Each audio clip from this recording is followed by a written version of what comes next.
자, 파이널 샷으로 오늘 시장도 장 마감 준비 함께 해보시죠. 안녕하세요. 오늘 진행은 김호수 앵커 제가 맡겠습니다. 안녕하세요. 신민영입니다. 네, 자 우리 시장 오늘 장 초반만 해도 일단은 상승 하락 조금 엇갈리면서 출발을 했는데 시장이 장중에 변동성이 굉장히 심하게 나타나는 장이었습니다. 일단은 지금은 양시장이 모두 상승불을 켜고는 있는데 일단은 엔비디아 실적을 새벽에 확인을 했죠. 확인하고 나니까 오히려 반도체주들이 좀 힘이 빠지는 양상이 나타났다가 또 막판에 오니까 지금 삼성전자가 상승으로 전환을 하고 있습니다. 마지막까지 어쨌든 좀 살펴봐야 되겠고 코스닥에서도 오늘 변동성이 극심했는데 알테오젠을 포함해서 뭐 ABL바이오, 리가켄바이오 이런 제약바이오 종목들이 일제히 급락세가 나왔었습니다. 10%가 넘게, 알테오젠도 20%가 넘게 급락을 하다가 전부 다 또 말아 올리고 있어요. 거의 보합권 수준까지 오면서 오늘 뭐 주도주도 굉장히 빠르게 변하고 수급도 굉장히 빠르게 변하는 그런 시장이 나타났습니다. 네.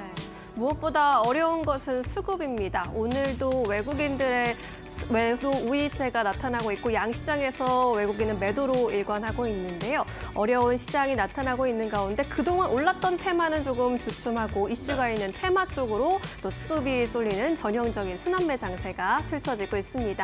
오늘도 저희와 끝까지 함께 하시면서 현명한 전략들 잘 챙겨가 보시길 바라겠습니다. 네, 오늘도 준비했습니다. 시장 마감을 위한 한방. 지금 출발할게요. 파이널 샷.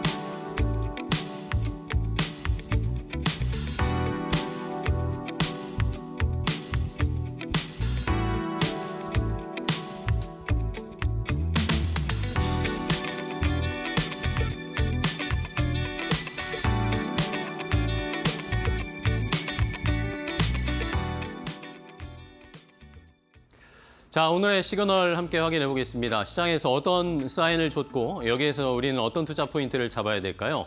자, 일단 오늘 뭐 시장에서 가장 관심이 있었던 것은 엔비디아 실적이었습니다. 새벽에 오늘 장 시작하기 전에 오늘 새벽 6시 우리 시간으로 엔비디아 실적이 공개가 됐는데 일단은 숫자만 봤을 때는 굉장히 좋은 실적이 여전히 견조하다라는 걸 확인할 수 있었는데 주가는 그것에 반응하지 못했습니다. 시장은 지금 엔비디아의 실적에 전혀 성에 차지 않고 전혀 만족하지 못하고 있는 상황입니다.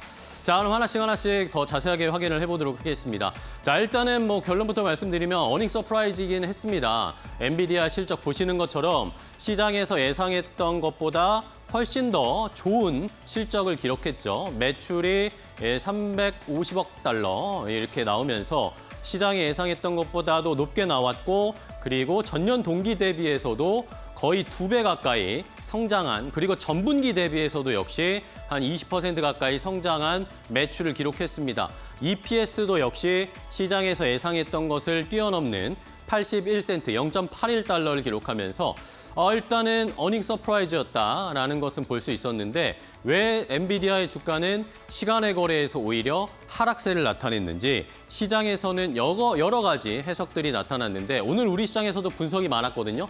그런데 이것 때문이다라고 시장에서는 일단은 결론을 내렸습니다. 바로 위스퍼 넘버라는 겁니다. 자, 위스퍼 넘버가 뭐냐 하면 우리가 실적 추정치를 예상하고 컨센서스를 이렇게 평균을 내볼 때 그것보다도 한 단계 더 시장에서 예상하는 바라는 바가 있다는 겁니다. 그러니까 공식적으로 나오는 숫자보다도 우리가 또 생각하는 그래도 컨센서스보다는 높게 나왔으면 좋겠다라는 그런 생각이 있잖아요. 그런 심리들이 반영된 것이 바로 위스퍼 넘버인데요. 자, 4분기에 엔비디아가 매출 전망치, 그러니까 다음 분기 매출 전망치를 공개를 했습니다. 엔비디아는 375억 달러에서 플러스 마이너스 2% 정도로 다음 분기에 매출 성장치를 예상을 했는데요. 그러니까 플러스 마이너스를 하면 위로는 383억 달러 정도, 아래로는 367억 달러 정도의 밴드가 형성이 되는 겁니다. 그런데 시장에서는 그 다음 분기에 매출 예상치를 370억 8천만 달러 정도로 평균치를 내보니까 이 정도가 나왔습니다. 그런데 시장에서는 위스퍼 넘버라고 해서 말씀드렸듯이 이거보다는 더 높게 추산하겠지. 내년에 다음 분기에 AI에 대한 시장의 수요가 훨씬 더 좋겠지라고 하면서 작게는 390억, 많게는 415억 달러까지 위스퍼 넘버로 매출 추정치, 예상치를 했던 겁니다. 그러니까 이 엔비디아에서 내놓은 밴드의 상단보다 이 위스퍼 넘버의 하단이 더 높은 거죠. 그리고 415억 달러에 비하면 어쨌든 많이 부족한 수치의 4분기 매출 전망치를 제시했다라는 겁니다. 이러다 보니까 시장에서는 아쉽다라고 하면서 시간의 거래에서 오히려 하락세가 나왔고요. 시간의 거래에서 장 마치자마자 한 5% 가까이 엔비디아 주가가 빠졌다가 그래도 마지막 막판에 조금씩 올리면서 한 1~2%대 하락으로 거래를 마쳤습니다. 오늘 밤에 뉴욕 시장에서 어떻게 엔비디아가 움직일지도 한번 잘 살펴봐야 되는 상황입니다. 자, 조금 더 뜯어보겠습니다. 엔비디아의 실적 여러 가지가 발표가 있었는데 여러 가지 봐야 되는 것들 중에 매출 성장률도 굉장히 중요하다라는 그런 이야기들이 있었어요. 그래서 이번에는 과연 어느 정도가 나올지 많은 분들이 궁금해하셨을 텐데 자, 일단 작년만 해도 분기별 매출 성장률이 엄청났습니다. 200%대의 성장률을 기록을 하면서 다음 분기가 더 기대됐고 그 다음 분기가 더 기대됐고 이러면서 아까 앞서서 말씀드린 위스퍼 넘버가 자꾸 높아졌던 것입니다. 그런데 올해 들어서 이제 약간 주춤거리기 시작합니다. 매출 성장률이 2분기 때 120%대로 내려오더니 3분기 때 이번에 94% 정도까지 나오고 있고 다음 분기에는 이게 더 낮아질 거다. 그러니까 매출 성장, 판매가 많아지는 속도가 줄어들고 있다는 것을 확인을 하고 있습니다. 이것도 엔비디아에게는 부담이 될 수밖에 없는 상황이다. 이것도 주가에 어느 정도는 영향을 줬을 것이다라는 해석들이 나오고 있습니다. 자, 여기에다가 엔비디아의 주가 뭐 가지고 계신 분들도 계시겠지만 엄청나게 올랐습니다. 주가 차트를 좀 볼까요? 올해 초부터 해서 계속해서 엔비디아의 주가는 엄청나게 올랐습니다. 보시는 것처럼 올해 초만 해도 100달러가 채 안 되는 가격이었는데 계속 오르고 물론 중간에 조정이 조금씩 있었지만 결국에는 또 신고가 행진을 펼치고 있고 시가총액 1위로 올라섰죠. 자, 이렇게 한번 분석을 해보겠습니다. 올해만 들어서 지금 11월 중순 정도까지 됐는데 엔비디아의 주가가 180% 가까이 상승을 했습니다. 그리고 필라델피아 반도체 지수는 이 같은 기간 동안 17.8%밖에 오르지 않았습니다. 거의 10배 넘게 상승률 차이가 나고 있는 것이고요. 짧게 지난 분기 때 실적 발표하고 나서도 엔비디아는 17%의 주가가 올랐는데 필라델피아 반도체 지수는 오히려 떨어졌습니다. 뭐 트럼프 당선 이후에 반도체 관련된 종목들이 좀 조정을 받았으니까 그런 이유도 있겠지만 어쨌든 엔비디아는 굉장히 아웃퍼폼하고 있다. 시장 대비해서 많이 올라왔기 때문에 이제는 어느 정도의 차익 실현에 대한 욕구들이 조금씩 나올 수 있다라는 것도 엔비디아에게는 부담을 주는 모습이었습니다. 자, 이런 상황에서 그래도 얼마 전에 또 블랙웰에 대한 결함 이야기도 있었죠. 이것 때문에 주가가 약간 조정받았는데 젠슨 왕 CEO가 이번에는 이 설계상 발열이 발생됐던 것, 이 결함에 대해서 시장을 달래기 위해서 여러 가지 이야기를 했습니다. 일단은 블랙웰 생산 본격적으로 이제 시작되고 있다, 본격화되고 있다라고 이야기를 했고요. 그러면서 이미 올해에도 블랙웰이 판매될 수 있다라는 식의 뉘앙스의 이야기를 많이 하더라고요. 그리고 이번 분기 이제 11월부터 내년 1월 사이에는 이전에 예상했던 것보다 훨씬 더 많은 블랙웰을 제공할 수 있다. 결함이 있었지만 이것을 수정하는 것이 어렵지 않은 일이고 본격적인 판매가 일어나서 내년의 실적에 그대로 반영이 되면서 훨씬 더 아웃퍼폼할 수 있는 여지가 있다라고 시장을 달래는 모습이었습니다. 그래도 주가는 오르지는 않았죠. 자, 그러면 결국에 우리 시장의 반도체 관련된 종목들은 어떻게 될까요? 삼성전자, SK하이닉스 오늘 시장에서 보면 일단 SK하이닉스는 떨어지고 있고 삼성전자는 좀 반등세를 나타내고 있습니다. 하지만 삼성전자도 여전히 외국인 수급이 들어오지 않는데 문제는 SK하이닉스도 최근에 외국인들이 관심이 떨어지고 있다는 겁니다. 어쨌든 팀 엔비디아라고 하면서 SK하이닉스는 엔비디아와 주가가 연동이 많이 되는 모습이었는데 최근 들어서 보시는 것처럼 11월 13일부터 계속해서 외국인이 좀 매도를 하고 있습니다. 외국인이 계속 매도하면서 13일부터 어제까지 5천억 원 넘게 매도를 하고 있고요. 삼성전자는 뭐 아시다시피 자사주 매입 이야기 나왔을 때 반짝 외국인이 매수하지만 계속해서 매도하고 있는 상황. 아직까지도 우리 시장에서는 삼성전자, SK하이닉스, HBM에 대한 기대감이 확연하게 나타나면서 주가 퍼포먼스는 나타나진 않고 있습니다. 마지막까지 오늘 시장에서 삼성전자, SK하이닉스 어떻게 움직일지, 어떻게 마무리될지 계속 체크해드리겠습니다. 오늘의 시그널이었습니다. 네, 이번에는 이외에도 어떤 종목들이 시장에서 주목을 받고 있는지 종목 시그널 통해서 살펴보도록 하겠습니다. 4가지 헤드라인 준비했습니다. 첫 번째 헤드라인부터 열어보겠습니다. 첫 번째 헤드라인입니다. 푸틴이 트럼프와 함께 휴전을 논의할 의향이 있다라고 이야기를 했죠. 이에 따라 우크라이나 재건조의 상승세가 나타나고 있습니다. 러시아, 우크라이나 확전 우려가 이어지고 있는 가운데 러시아의 푸틴 대통령, 트럼프 당선인과 휴전 협정에 대해서 논의를 할 용의가 있다고 밝혔는데요. 그런데 또 우크라이나에서 러시아 본토로 미사일을 발사했다는 소식도 들려왔습니다. 국내 증시가 어디에 조금 더 집중하는지 보니 우크라이나 재건조에 힘을 더 실어주고 있는 모습이네요. 반대로 방산주는 내리면서 반대의 흐름 보이고 있습니다. 잠시 후 마켓무버에서 관련 내용 조금 더 자세히 점검해 보도록 하겠습니다. 두 번째 헤드라인입니다. 네, 비트코인이 또 사상 최고가를 이어가고 있습니다. 이에 따라 가상자산 관련주들의 오름세 돋보입니다. 비트코인, 트럼프 당선인의 정권 인수팀이 백악관의 가상화폐 정책을 전담하는 자리를 신설할지에 대해서 디지털 자산업계와 대화하고 있다는 소식까지 전해지면서 사상 최고치를 연일 경신하고 있고요. 시장에서 테마적으로 가상자산 관련 종목들이 움직이고 있습니다. 대표적으로 오늘은 컴투스 홀딩스의 주가가 급등세 펼치고 있고요. 우리 기술투자, 갤럭시와 머니트리 등도 오름세를 유지해 나가고 있습니다. 세 번째 헤드라인 볼까요? 네, 셀트리온 소식입니다. 1,000억 규모의 자사주 취득 소식에 오늘 시장에서 강세 펼치고 있습니다. 이날 자사주 58만 3,400여 주를 내일부터 3개월간 장내에서 사들인다고 밝혔는데요. 글로벌 시장에서 주력 제품을 중심으로 한 성장세가 이어지고 있고 신제품이 잇따라 허가받고 있지만 기업 가치 평가가 좋지 않기 때문에 자사주 매입을 결정했다고 전했습니다. 셀트리온뿐만 아니라 셀트리온 제약도 오늘 같은 이슈로 주가 상승세 펼치고 있는데요. 얼마 전 영업이익이 2배 이상 증가하는 3분기 호실적을 내놓기도 했습니다. 네 번째 헤드라인입니다. 네, 롯데지주가 충분한 유동성을 확보했다라고 해명하는 글을 내놓으면서 주가 반등세 펼치고 있습니다. 최근 유동성 위기설로 하락했던 롯데지주가 이날 해명 자료를 내놨는데요. 현재 부동산 가용예금만 71조 4천억 원에 달하는 등 유동성에 문제가 없다고 밝혔습니다. 롯데케미칼의 회사채 재무특약 위반과 관련해서는 회사채 원리금 상환에는 문제가 없다고 또 이야기를 했습니다. 이에 롯데지주가 3%대 상승세 나타내고 있고 외국인들의 매수세도 포착이 되고 있습니다.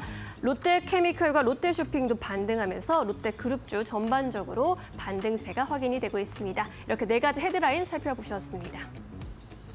이번에는 전문가 전화 연결해서 조금 더 자세한 이야기 들어보도록 하겠습니다. 메리츠증권 강남금융센터로 가보겠습니다. 김경국 과장 연결합니다. 안녕하세요.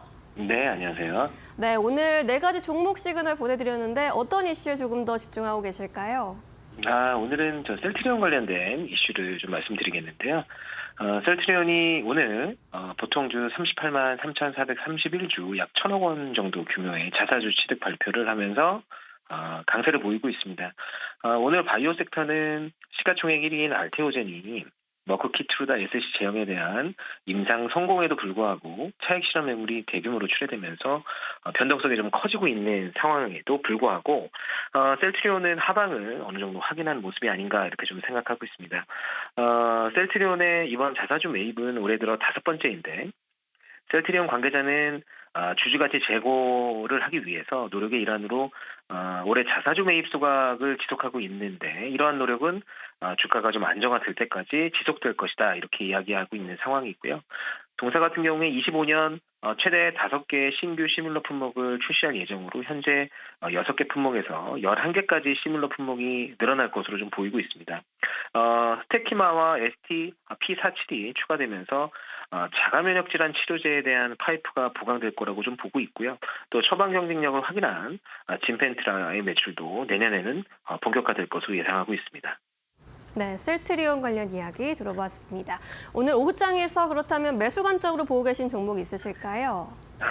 오늘은 한미반도체라는 종목을 좀 가져와 봤고요. 동사 같은 경우에는 반도체 장비 업체로 잘 알려져 있고 올해 들어서는 HBM 관련 TC 본더를 공급하면서 시장에 주목을 많이 받았었습니다. 투자 포인트 몇 개 좀 말씀드리면 우선 3분기 컨센서스를 상회하는 실적 발표가 좀 있었고 OPM이 48%의 기염을 통하는 모습을 보여줬습니다. 그래서 시장을 놀래켰는데요. 본더 관련 매출은 2분기에 859억에서 3분기 더블링으로 증가하는 1821억으로 매출이 굉장히 잘 나왔고요. 마이크론으로 추정되는 그 북미 고객사 향 TC 본더가 6월부터 초도 물량 출하가 이루어지면서 3분기 실적을 견인했다 이렇게 좀 말씀드리고 싶습니다. 현재 북미 고객사양 매출은 TC 본더 매출의 43% 수준까지 올라온 것으로 파악되고 있는데 하이닉스의 국한된 매출에서 고객사가 다변화되면서 시장이 좋아하는 그림으로 전개가 되고 있다 이렇게 생각하시면 좋을 것 같습니다.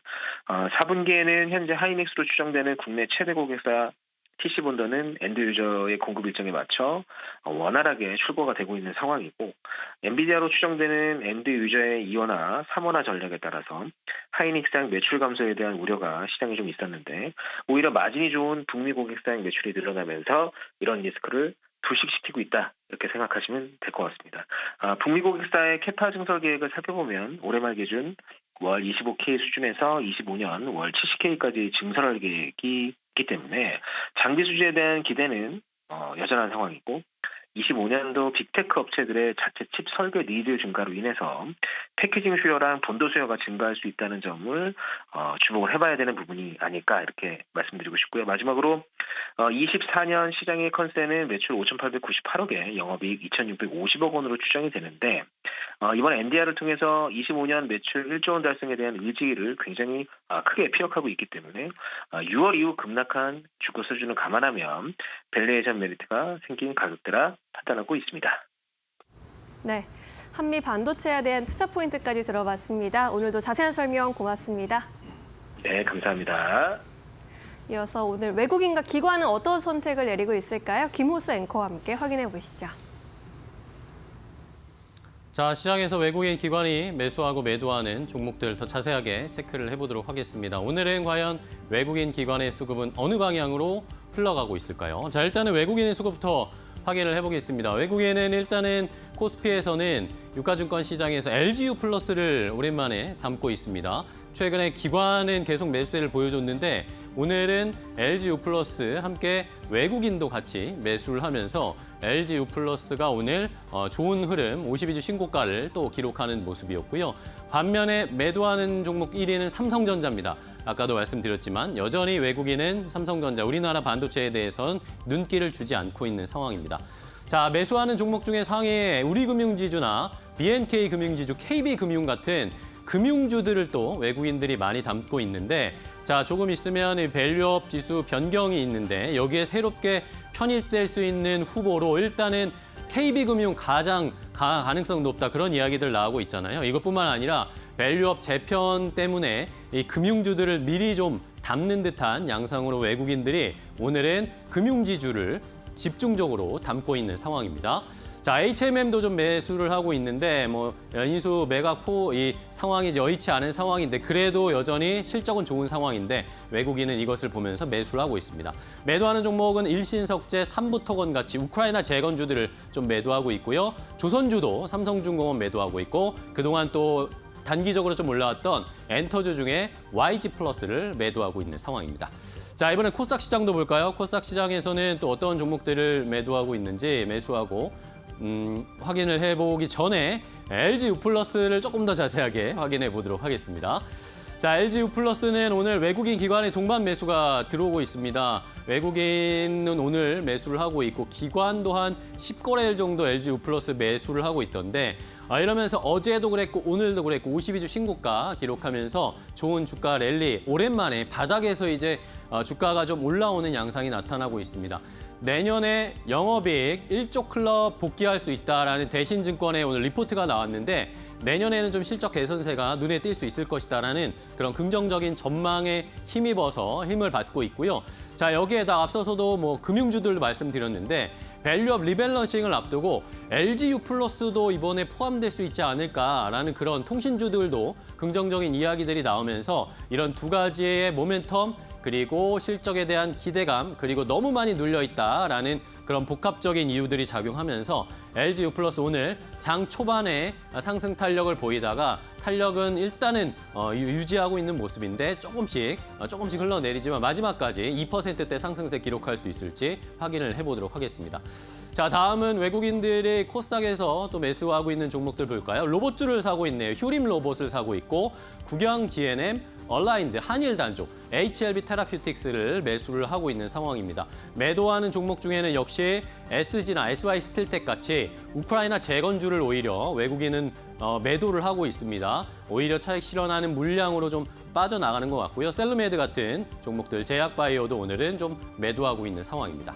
자, 이번에는 기관의 수급을 보겠습니다. 기관도 오늘은 어떤 종목을 매수하는지 오히려 외국인과 반대 포지션이네요. 삼성전자를 매수하고 있습니다. LGU+도 외국인 기관 함께 좀 매수한다는 건 특징적인 이야기 말씀드렸죠. 대창도 많이 매수하고 있고 S-오일, SK이노베이션 오늘 2차 전지 관련 종목들이 반등세가 나타나는데 제약바이오가 오늘 조금 매도 물량이 출회되면서 오히려 2차 전지 소재 쪽으로 오히려 셀이나 소재 쪽으로의 매수가 들어오고 있는 것으로 보입니다.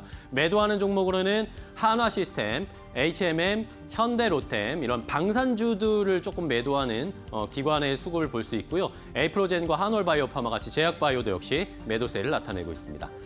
자, 다음은 이 코스닥에서 기관 매도 종목입니다. 매수하는 가장 많은 종목 테크윙입니다. 최근에 테크윙 이슈가 많고 주가도 변동성이 심한 상황인데 오늘 기관이 담고 있고요.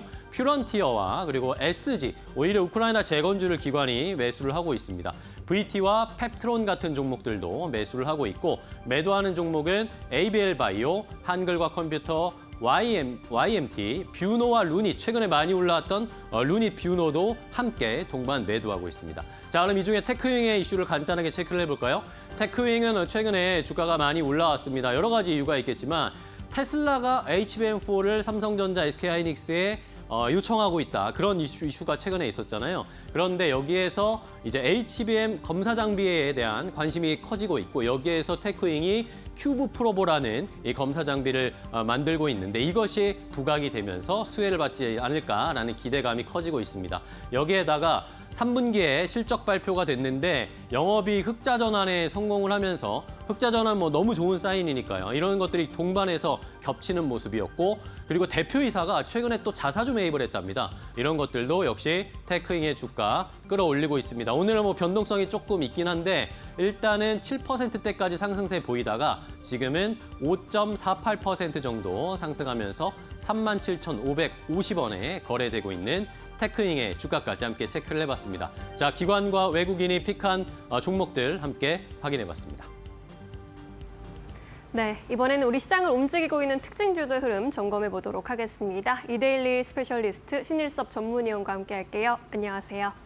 안녕하세요. 네, 두 가지 종목 살펴보도록 할게요. CJ 바이오사이언스부터 들어가 보겠습니다. CJ 제일제당이 바이오 사업부 매각한다는 소식이 전해지면서 이 종목 급등하다가 현재는 하락 전환했습니다. 어떻게 보고 계실까요? 네, 제가 예전에 그런 예를 든 적이 있습니다. 미국 같은 경우는 이제 내가 하겐다즈를 너무 좋아해서 하겐다즈를 열심히 먹으면서 난 하겐다즈를 열심히 먹으니까 제네럴 밀즈의 주가에 도움이 되겠지 하면서 제네럴 밀즈를 사면 하겐다즈를 맛있게 먹으면서 더 맛있게 더 많이 사 먹는 생활 속의 투자의 선순환이 이루어진다. 치폴레도 마찬가지죠. 치폴레를 너무 좋아해서 치폴레를 매일 사 먹는데 그래서 난 치폴레의 그 주주가 되어서 도움을 주면서 나는 시세 차익도 얻어야겠다. 생활 속의 투자가 된다. 근데 나는 한국에서 비비고를 좋아해서 비비고 만두를 일주일에 2봉다리씩 먹는데 CJ 제일제당 주가는 맨날 빠져. 그럼 이제 비비고를 좋아하던 사람들마저 안티가 돼버리는 생활 속의 투자가 악순환이 돼버리는 이런 상황 속에 우리는 투자를 하고 있다고 제가 얘기 드린 적이 있는데요. 지금 CJ 제일제당도 그거를 각성했는지 도저히 안 되겠다 싶었는지 집중하려고 지금 이 프로젝트를 벌인 것 같습니다. 삼양식품은 불닭볶음면으로 날아갔잖아요. 농심도 삼양식품만큼 가진 못했지만 K라면의 돌풍에 이어서 그 시세를 조금 얻었습니다. 근데 비비고는 중국식 만두 링링을 제치고 미국에서 1위를 먹었음에도 불구하고 오히려 주가는 땅굴을 파가지고 전 저점 밑으로 내려가 버리는 상황이 발생됐습니다. 네. 그러니까 얼마나 짜증이 나겠어요. 그래서 지금 그 미국의 슈안스 치즈라는 치즈 그 회사를 인수한 것도 그 유통망을 타고 들어가서 월마트 및 코스트코를 싹 다 점령을 하려고 했던 것이고 성과를 거뒀죠. 근데 그 성과가 주가로 돌아오지 않으니 주주들은 원성만 높아지는 것이죠. 왜 그런가 했더니 결국은 그 그린바이오가 발목을 잡은 거죠. 그린바이오가 변동성이 상당히 심하거든요. 예를 들어 지금 가축 같은 경우가 상당히 투자가 어려운 게 지금 그 대체 투자로 소도 투자할 수 있는 거 아시죠? 근데 소 같은 경우는 너무 그 힘듭니다. 예를 들어 질병이 닥쳐버리면은 소 구제역 같은 거 걸리면은 구청 공무원들이 산 소를 땅에다 다 파묻어서 죽여요. 그럼 아기 소부터 다시 기르려면은 너무나 힘든 지금 상황이거든요. 그러니까 소나 돼지가 먹는 가축이 먹는 아미노산을 비롯하여 그 그린바이오를 지금 그 제공을 하는 이 CJ 제일제당의 이 바이오 부분이 너무 변동성이 심하기 때문에 주가에 영향을 미치게 됩니다. CJ 제일제당의 바이오 사업부 동물 사료용 첨가제가 주력인데 이게 지금 매출로 따지면 23%고요. 영업이익으로 따지면 30%나 차지하는 CJ 제일제당에서 무시할 수가 없는 비중이에요. 그래서 지금 CJ 제일제당이 바이오 사업부를 매각을 하려는 건데 바이오 사업부가 그린 사업부만 있는 건 아닌데 그린바이오로 집중되어 있다는 것이죠. CJ 제일제당은 3개를 다 하고 있거든요. 그러니까 여러분들이 좋아하시는 뭐 지금 현재 알테오젠, 리가켄바이오 맨날 뉴스에 나오잖아요. 펩트론, 뭐 지금 머크 이런 애들이 하는 게 레드바이오입니다. 우리의 혈액의 색깔이 피 색깔이 빨갛기 때문에 그걸 레드바이오라고 하죠. 우리가 보통 그냥 일상 앞에 뭐 아무것도 안 붙이고 바이오라고 하는 바이오가 그 레드바이오예요. 근데 레드바이오도 하고 있죠. 천랩이라는 회사를 인수해서. 그 다음에 화이트바이오도 하고 있습니다. 화이트바이오는 석유가 까만 색깔이잖아요.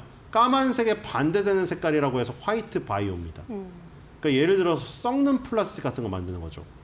우리 그 코로나 때 이제 마스크를 많이 썼는데 마스크를 막 바다에 막 버리다 보니까 갈매기가 바닷가에서 그 자기 발에 마스크가 엉켜가지고 자기 혼자 못 풀고 그러고 계속 살아가는 이 모습들, 그런 것들 많이 보셨을 거예요. 근데 이제 썩는 플라스틱을 만들면 플라스틱류를 많이 쓰더라도 그게 다 썩어버리는 거죠, 해양에서. 그러니까 우리가 미세 플라스틱 얘기하잖아요. 그래서 뭐 그게 작은 물고기 멸치를 또 그 더 큰 물고기가 먹고 더 큰 물고기가 먹고 나중에 고래가 먹고 그럼 고래 고기를 먹으면 이제 멸치 몸에 있는 그 플라스틱부터 다 먹게 된다. 그러니까 해양으로 만약에 갔을 경우에도 해양에서 녹아서 다 썩어버리는 플라스틱 이런 것을 지금 합니다.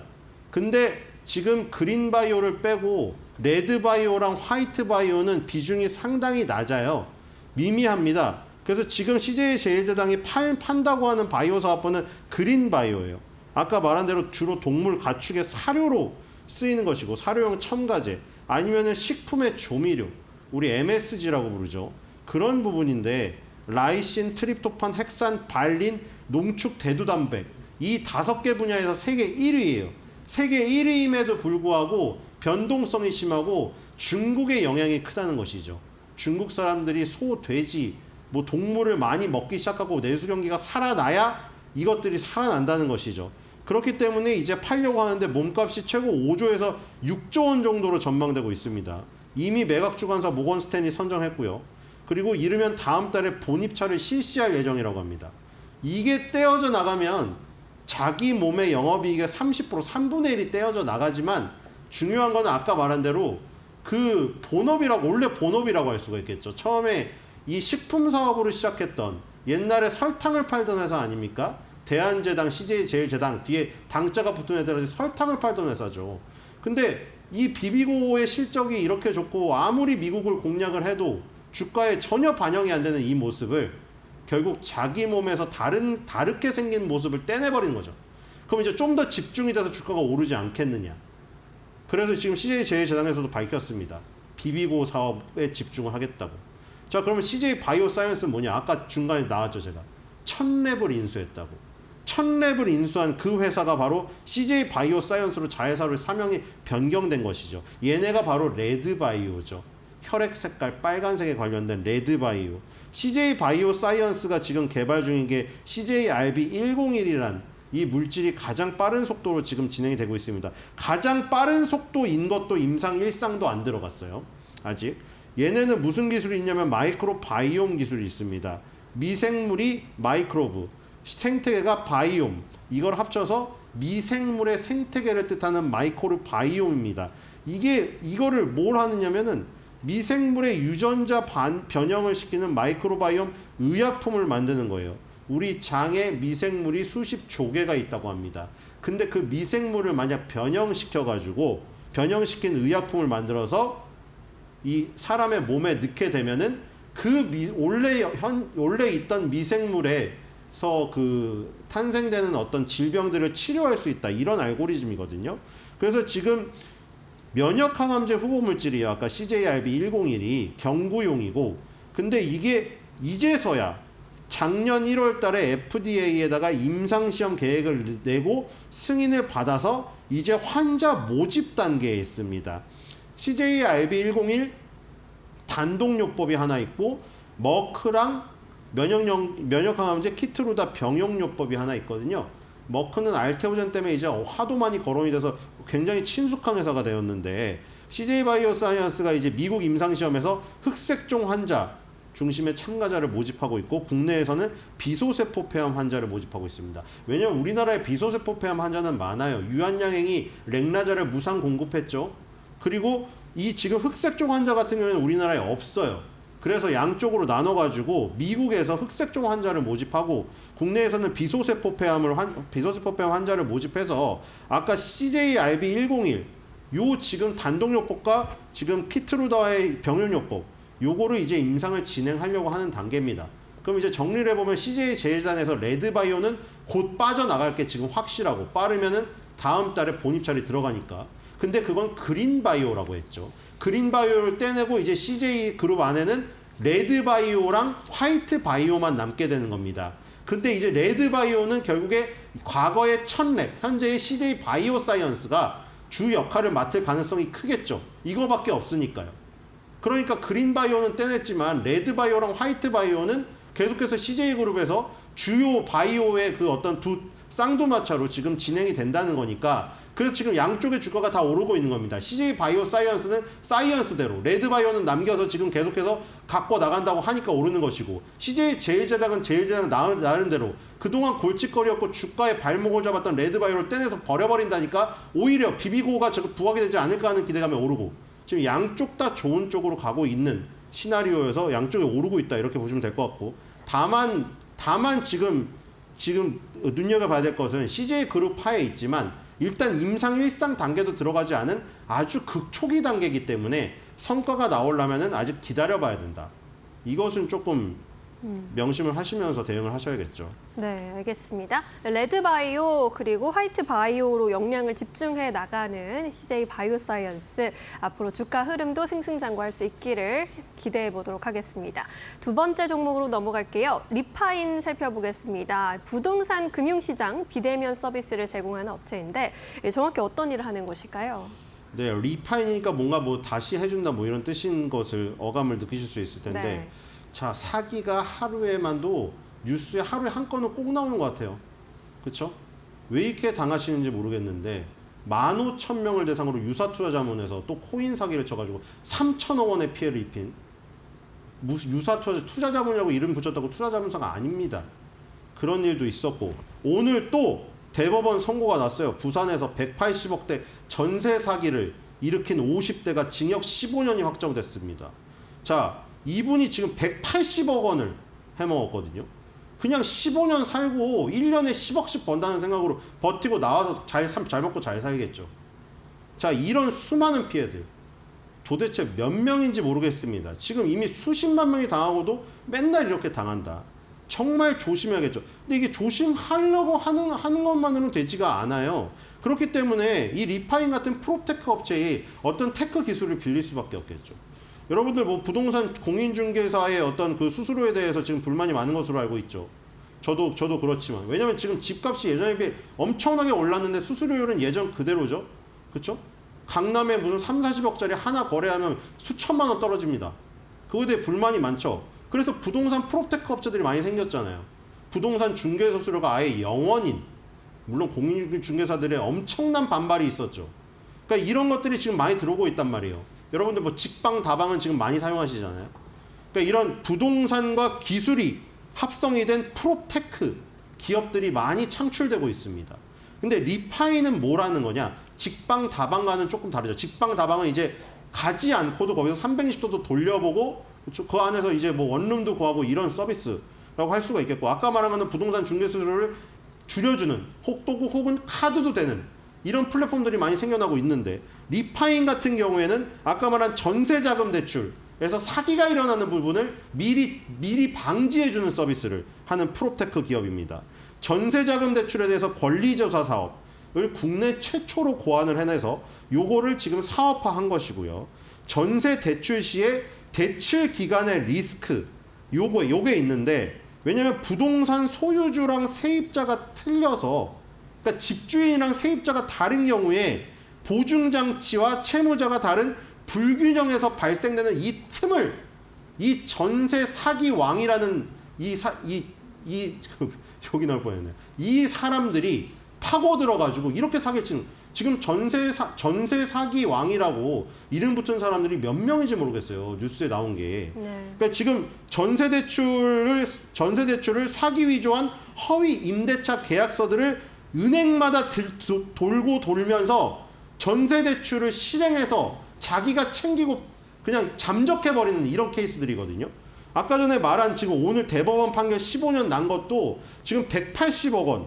왜 지금 200명을 대상으로 지금. 그러니까 이게 금액이 큰 게 아니라 사회 초년생들, 그리고 뭐 신혼부부들, 이런 보금자리를 빼는 아주 악질 범죄거든요. 그래서 지금 계약서를 사전 진위 여부를 확인하는 거, 그 다음에 전세 대출 시 보증보험사나 손해보험사나 은행, 이거를 연계해주는 서비스, 이것도 리파인 하고요. 그 다음에 권리 부분에서 발생되는 리스크를 해지할 수 있는 솔루션, 요거를 제공합니다. 그리고 지금 예를 들어서 리파인이 전세대출 기간에 담보대출 추가 여부를 계속 확인을 해가지고, 왜냐면 처음에 받고 분명히 다 확인까지 했는데 추후에 피해가 발생되는 경우가 있거든요. 그 사이에 가가지고 또 대출을 돌면서 다 받아버리는 거예요. 그렇기 때문에 이 추가 담보 대출이 확인될 경우에 해당 주택에 대해서 포괄 담보 인정 비율이란 거, 요거를 계산해서 이게 80%로 이하로 운영되는 게 안정적이랍니다. 근데 만약에 이게 CLTV라는 요 수치가 100%를 초과할 때는 4호 이상 건으로 바로 금융기관에 보고까지 해줍니다. 그리고 기존의 등기부 권리조사 방법, 요거랑 PTS, 요거를 결합하여서 종합적 CFDA, 요 시스템을 구축을 해서 기존의 사기 방지 방법을 최고로 고도화한 서비스를 제공을 한다. 그러니까 지금 전세 사기가 계속 나오면 나올수록, 그 다음에 요즘에 신생아 특례 대출이라던가 신혼부부 대출이 많아지잖아요. 이런 분들이 이용할 수 있는 수요가 늘어나고 있다는 거. 이게 다 리파인의 모멘텀이라고 할 수가 있겠습니다. 네. 국내 전세대출 권리조사 1위 업체인데 대출 사기 피해를 줄이는 데 실질적인 기여도 하면서 수요도 늘어나기를 기대해 보도록 하겠습니다. 오늘 말씀 여기까지 드릴게요. 고맙습니다.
자, 시장이 뭐 삼성전자는 상승을 하고 있고 오늘 제약바이오가 또 많이 조정을 받고 이런 변동이 큰 주도주도 뭐 뚜렷하지 않은 시장 이어지고 있는데 자, 이럴 때일수록 실적 탄탄하고 우리가 잘 발굴하고 알려지지 않은 그런 종목들로 투자 공략을 해보는 것도 좋겠죠. 오늘 한번 그런 종목을 발굴해서 투자 전략까지 알아보도록 하겠습니다. 자, 오늘 신한금융그룹의 서울금융센터 김동준 부장과 함께 종목 발굴하고 전략 세워보겠습니다. 안녕하세요, 부장님. 반갑습니다. 네, 안녕하세요. 네, 반갑습니다. 자, 오늘은 또 어떤 종목을 볼지 스몰캡 중에 또 어떤 종목 오늘은 가져오셨어요? 예, 유니드입니다. 유니드요. 실적과 긍정적 모멘텀을 겸비한 수산화칼륨 글로벌 1등주다 이렇게 평가할 수 있습니다. 네, 그렇군요. 실적과 저평가의 매력 여기에다가 이제 하고 있는 업종에서 1위 기업이다. 전 세계 1위 기업이다라는 것을 강조를 해주셨는데 자, 유니드 그러면은 많은 분들이 뭐 아시는 분들도 계시겠지만 뭐 또 생소하신 분들 계실 테니까 어떤 일을 하는지 어떤 사업을 하는지 좀 알아볼까요? 예, 이제 1980년에 설립이 됐고요. 동양화학이죠. 이제 OCI에서 출발을 합니다. 이제 이혜림 명예회장의 3남, 그래서 이제 이화영 회장, 그리고 이제 현재 이우일 사장까지 이제 3세 경영 체제가 되고 있고요. 네. 분야는 이제 기초 무기화학 업체입니다. 쉽게 얘기하면 이제 네네. KCl로 표시하는 염화칼륨이라는 것을 원재료를 주로 캐나다에서 수입을 합니다. 네, 염화칼륨. 예, 그래서 이제 전해조를 통해서 전기 분해를 해서 제품이 주로 이제 세 가지 쪽으로 나오고 있는데요. 네. 수산화칼륨 또는 이제 가성칼륨이라고 하는데 원소기호는 KOH가 되겠고요. 네. 두 번째로는 이제 탄산칼륨 K2CO3가 되겠고 마지막으로는 CL로 표시되는 염소인데 이쪽 분야가 본사 기준으로 보면 매출 비중이 60% 각각 30% 이렇게 10% 정도 수준입니다. 그렇군요. 자, 기초 무기화학 전문 업체라는 것을 확인을 했고 어쨌든 역사도 굉장히 기네요. 1980년부터 사업을 해왔으니까 뭐 이런 밸류 체인이라든지 사업을 펼치고 있는 업체들도 많을 것 같은데 자, 그러면은 아까 뭐 초반에 말씀해 주셨듯이 유니드가 어쨌든 이 업계에서는 세계 1위 기업이라고 말씀을 해주셨잖아요. 어떤 뭐 강점이 있길래 1등이라고 불리는 걸까요? 예, 우선 이제 그 수산화칼륨이라는 게 어디에 쓰이느냐? 네네. 사실은 이제 워낙 다양하게 우리 흔히 생각하면 뭐 비료에 쓰인다고도 볼 수 있지만은 네네. 석유화학, 반도체에서부터 또 이제 의약품도 쓰이고 또 이제 수소, 수존의 분야 그리고 요즘 이제 이슈가 될 수 있는 이제 탄소 포집 분야까지 다양하게 쓰이고 있고요. 생산 능력은 이제 81만 톤 정도입니다. 네네. 전 세계 생산 능력이 한 200만 톤 정도 되니까 상당히 한 비중이 40% 크네요. 40%가량을 차지를 하고 그러게요. 있고 국내 40만 톤, 그다음에 중국에 41만 톤 이렇게 좀 보유를 하고 있고 글로벌 시장 점유율은 33% 정도 되겠고 네. 중국 내에서는 44% 정도 이런 점유율이 되겠습니다. 또 네. 글로벌 업체로 한다고 하면은 미국에서 주로 사업을 하고 있는 옥시캠 정도인데 이 네네. 옥시캠 정도가 이제 유니드의 생산 능력 기준으로 한 36% 정도 수준이고 중국 업체가 유니드의 한 반 정도 되는 생산 능력을 갖고 있는 업체 있지만은 가동률이 30%도 안 되기 때문에 일단 중국에서 확실하게 경쟁력을 차지를 하고 있다 이렇게 볼 수 있겠고 이제 본사하고 중국, 그러니까 우리나라하고 중국에 네네. 사업을 하는데 매출 비중을 따져 보니까는 중국이 매출 비중은 44% 정도, 이제 56%가 이제 우리나라고, 네네. 그다음에 영업이익은 35% 정도. 과거에 중국 쪽에서 수익성이 좋았는데 그 수익성은 이제 본사가 좀 높다 이렇게 평가할 수 있겠고 본사는 78%를 수출하니까 수출 기업이다 이렇게 볼 수 그렇네요. 있겠고 어쨌든 본사가 판매하는 지역별 판매 비중을 보면은 아시아가 44% 우리나라 포함해서요. 네. 그리고 유럽이 19%, 인도가 13%, 남미가 9% 정도고 요즘 핫하게 좀 이슈로 부각되는 미국은 7% 정도에 불과하다. 이런 측면에서 뭐 규모뿐만 아니라 뭐 중국 내 경쟁 업체하고 비교해서라든지 질적으로 양적으로 탁월한 1등이다 이렇게 볼 수 있습니다. 네, 알겠습니다. 자, 수산화칼륨 말씀해 주신 것처럼 이 업계에서 뭐 쓰이는 분야도 굉장히 많고 일단은 뭐 중국 쪽에서 그동안은 많이 좀 성장의 원동력을 좀 많이 받았던 것 같아요. 근데 최근에 어쨌든 중국 시장이 약간 뭐라고 해야 될까요? 침체라고 해야 될까요? 전반적으로 중국 경기가 안 좋으니까. 자, 그렇다면은 말씀을 해주신 것처럼 중국 비중이 이렇게 높은데 지금 괜찮은 건지도 그러면 당연히 자연스럽게 질문이 생길 수밖에 없습니다. 중국 시장이 요즘 어려운데 뭐 타격이나 뭐 뭔가 해결책 같은 게 있을까요? 우선 이제 국내의 경우에는 이제 생산 능력 40만 톤인데 이게 이제 29년에 공장 이전 본사도 이전하면서 울산으로 네. 한 번 증설을 했고 23년 증설을 해서 두 번 해서 생산 능력은 이제 38% 늘려놓은 상태니까 네네. 생산 설비의 고효율화를 이제 추진해가는 과정이다 볼 수 있겠고 중국은 이제 아직 투자를 해서 투자 해수기를 진입하는 인재 시기다 이렇게 볼 수 있습니다. 네네. 말씀드렸듯이 이제 중국의 생산 능력은 원래 32만 톤이었는데 이제 12월 달 다음 달에 9만 톤이 새로운 공장을 신설해서 가동을 하게 됩니다. 네.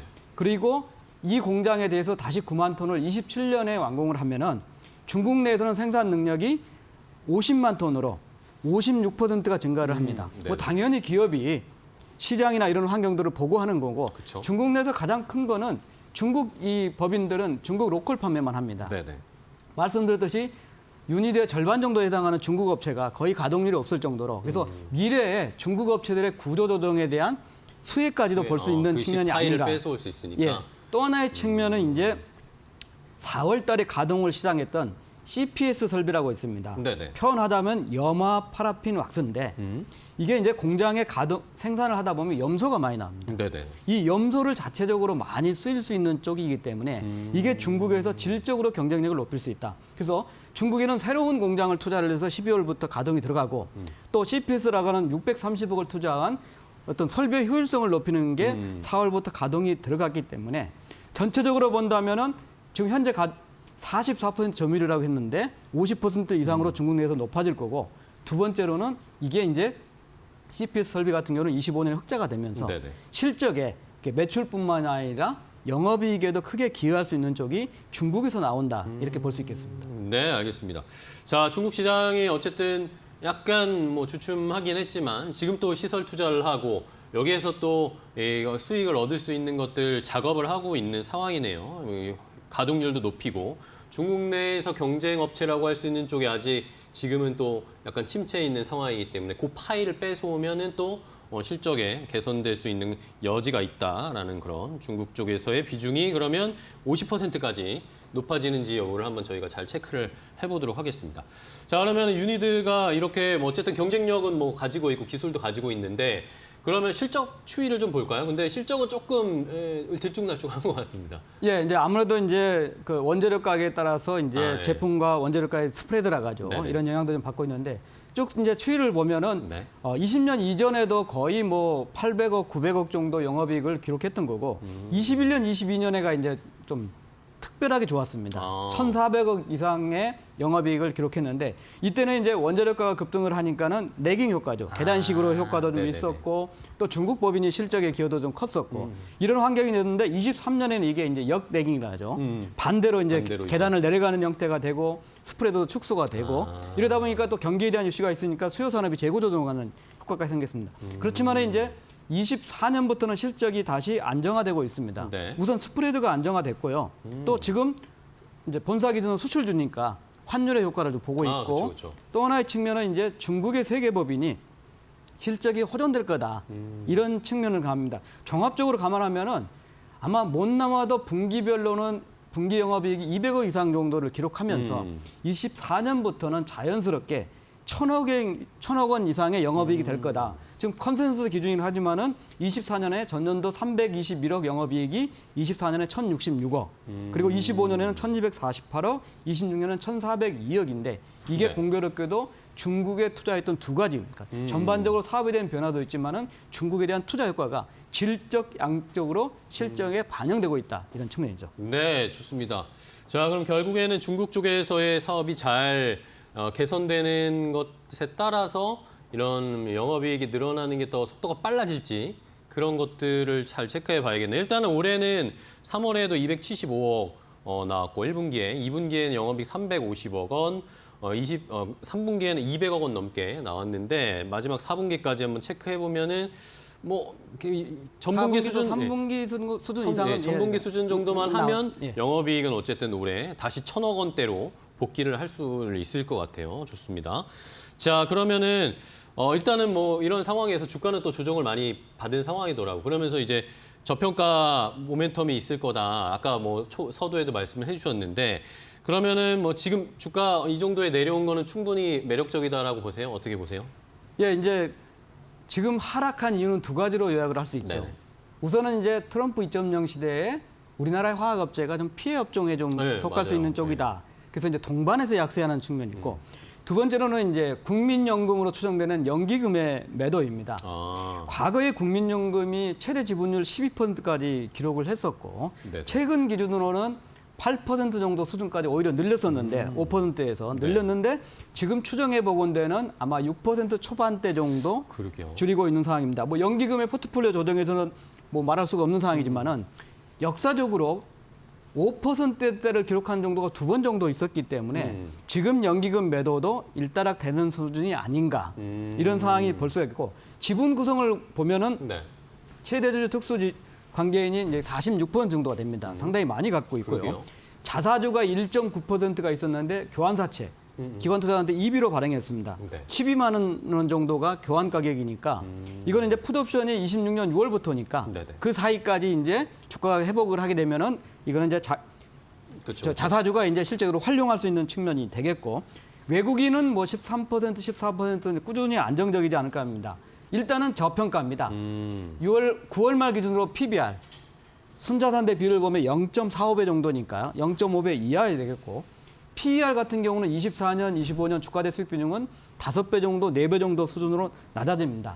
자, 이런 저평가된 부분하고 외에 긍정적 모멘텀을 4가지 정도로 볼 수가 있겠습니다. 뭘까요? 첫 번째는 말씀드렸듯이 중국의 이창 공장이라는 신설 공장, 네.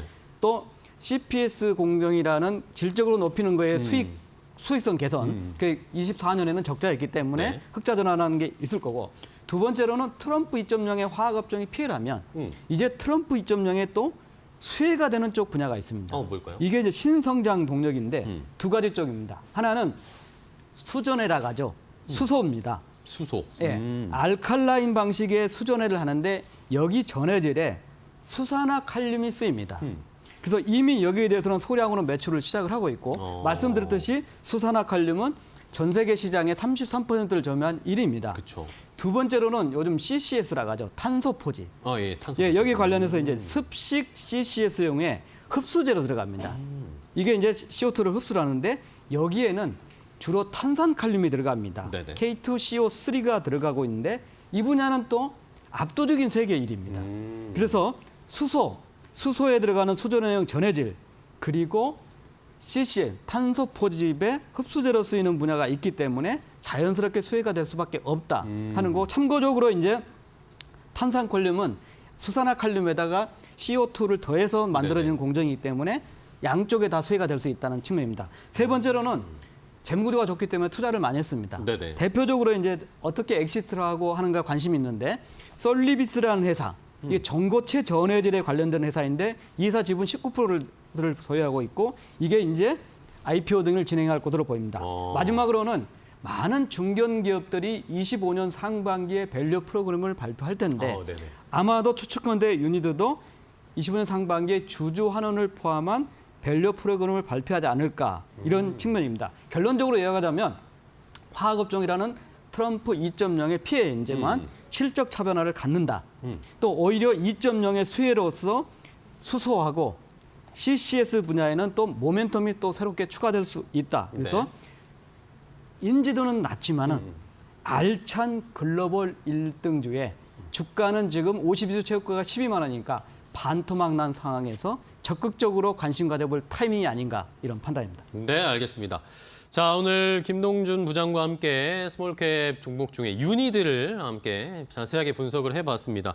실적은 개선되고 있는 상황이고 뭐 중국 쪽에서의 사업이 잘 원활하게 진행이 되면 자연스럽게 실적은 더 성장할 것으로 예상이 됩니다. 화학주가 뭐 트럼프 피해주다라고 너무나 인식이 박혀 있는 상황인데 오히려 뭐 1등주는 오히려 또 반전이 있을 수도 있는 상황이잖아요. 이 업계에서 1위라는 건 어쨌든 경쟁력이 있다는 이런 어려운 상황에 오히려 더 파이를 키울 수도 있는 기회가 될 수도 있는 게 세계 1위 기업들의 특징이니까 함께 잘 지켜보면서 스몰캡 중에 오늘 유니드 함께 보셨으니까 시청자분들도 잘 참고하셔서 투자 전략 세워보시면 되겠습니다. 자, 오늘 신한금융그룹 서울금융센터 김동준 부장과 함께했습니다. 부장님 오늘 좋은 인사이트 주셔서 감사하고 다음에 또 뵙도록 하겠습니다. 고생 많으셨습니다. 감사합니다. 고맙습니다.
마켓 무버입니다. 한국거래소가 밸류업 지수의 수정 방향을 공개했지만 시장의 반응은 미적지근합니다. 금융당국은 21일부터 2천억 원 규모의 제1차 밸류업 펀드 투자를 개시한다고 전했는데요. 그리고 또 3천억 원 규모의 밸류업 펀드 2차 투자도 조성할 예정이라고 전했습니다. 유관기관과 민간이 각각 1,500억씩을 출자하게 되는데요. 이번 1차 밸류업 펀드에서도 유관기관과 민간 자금이 각각 1,000억 원씩 조성이 됩니다. 이 규모가 시장을 부양할 만큼 크지 않은 규모라는 의문점도 있지만 시장은 그래도 12월 20일에 밸류업 지수 특별 리밸런싱이 진행될 예정이라는 소식에 관심을 쏟고 있는데요. 현재 100종목은 그대로 두고 상장사를 추가하는 방식이 될 거라는 점이 발표가 됐습니다. 기업의 펀더멘털 판단은 시장의 몫이지 금융당국의 몫이 아니기 때문에 자의적인 편출은 안 된다라는 의견이 힘을 받은 건데요. 이에 따라 종목들의 편출은 내년 6월 정기 변경 때 단행될 것으로 보입니다. 이 지수의 편입 요건을 맞추지 못한 기업들 대거 편출될 것이 예정이 되고 있습니다. 그렇다면 어떤 종목들의 편입이 유력한 상황일까요? 일단 심사 대상은 지난 지수 발표일이었던 9월 24일부터 12월 6일까지 밸류업 공시에 나선 기업들 중에 이뤄지는데요. 먼저 은행 금융업종 내에서 JB금융지주와 KB금융, 하나금융지주, BNK금융지주 등이 유력한 후보로 거론이 되고 있습니다. 이 밖에도 통신주 안에서 SK텔레콤, KT, LG유플러스까지 가능성이 높다는 분석이 나오고요. SK이노베이션과 롯데이노베이트, HL홀딩스, LG전자 역시 편입이 유력하다라는 의견들이 나오고 있습니다. 이 중에서도 특히 KB금융과 하나금융지주의 경우에는 돋보이는 주주 환원 정책을 낸 이유로 시장에서 가장 높게 기대감을 가져가고 있는 상황입니다. 이 종목들 최근에 주가 흐름도 굉장히 양호하고 밸류업에 대한 기대감 다시 받아가고 있는데 우리가 그래도 또 생각해야 볼 점이 있습니다. 다음 장에서 만나보겠습니다. 그동안 이 밸류업의 취지에 걸맞지 않았던 그거와는 거리가 멀었던 종목들이 여전히 이 지수에 포함되어 있다라는 건데요.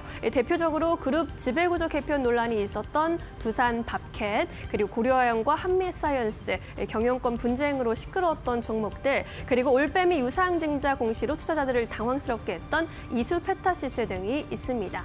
이러한 종목들을 빼내지 않고 그대로 담아놓은 이유 때문에 신뢰성에 물음표가 뜨고 있는 것이 사실인데요. 하나투자증권은 종목 수의 증가로 각 종목의 비중은 감소하게 되고 결국에 편입이 결정되어도 주가에 미치는 영향이 제한적일 것이다라는 분석을 내놓기도 했습니다. 또 밸류업 지수의 선물 약정이 부진한 점도 다소 아쉽다는 평가를 제기하기도 했는데요.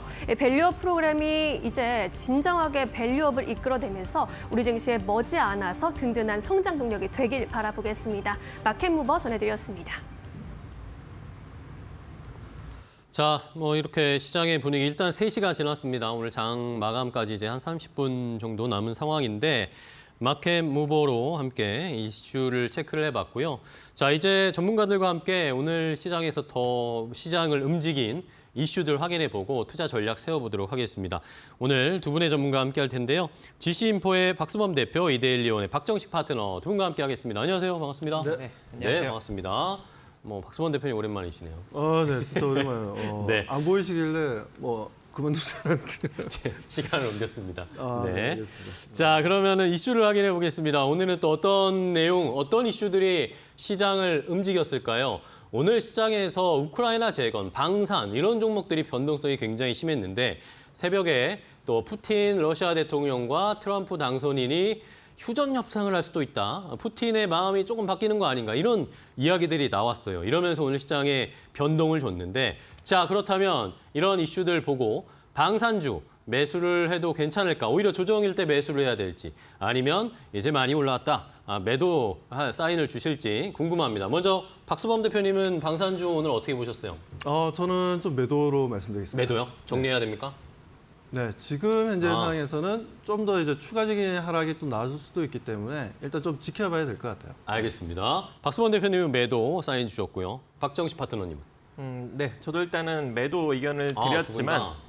예, 일정 기간 좀 조정을 좀 받게 되면 다시 매수로 접근을 하는 것도 괜찮지 않을까라고 생각을 합니다. 하지만 네. 현재 시점에서는 당장 빠르게 올라갈 수 있는 어떤 그런 국면이 쉽게 나오지는 않을 것 같아서 일단 매도 의견 드리도록 하겠습니다. 좋습니다. 매도 사인을 두 분 다 주시긴 했는데 약간의 온도차는 있네요. 그럼 박수범 대표님 더 자세하게 한번 설명 들어볼까요?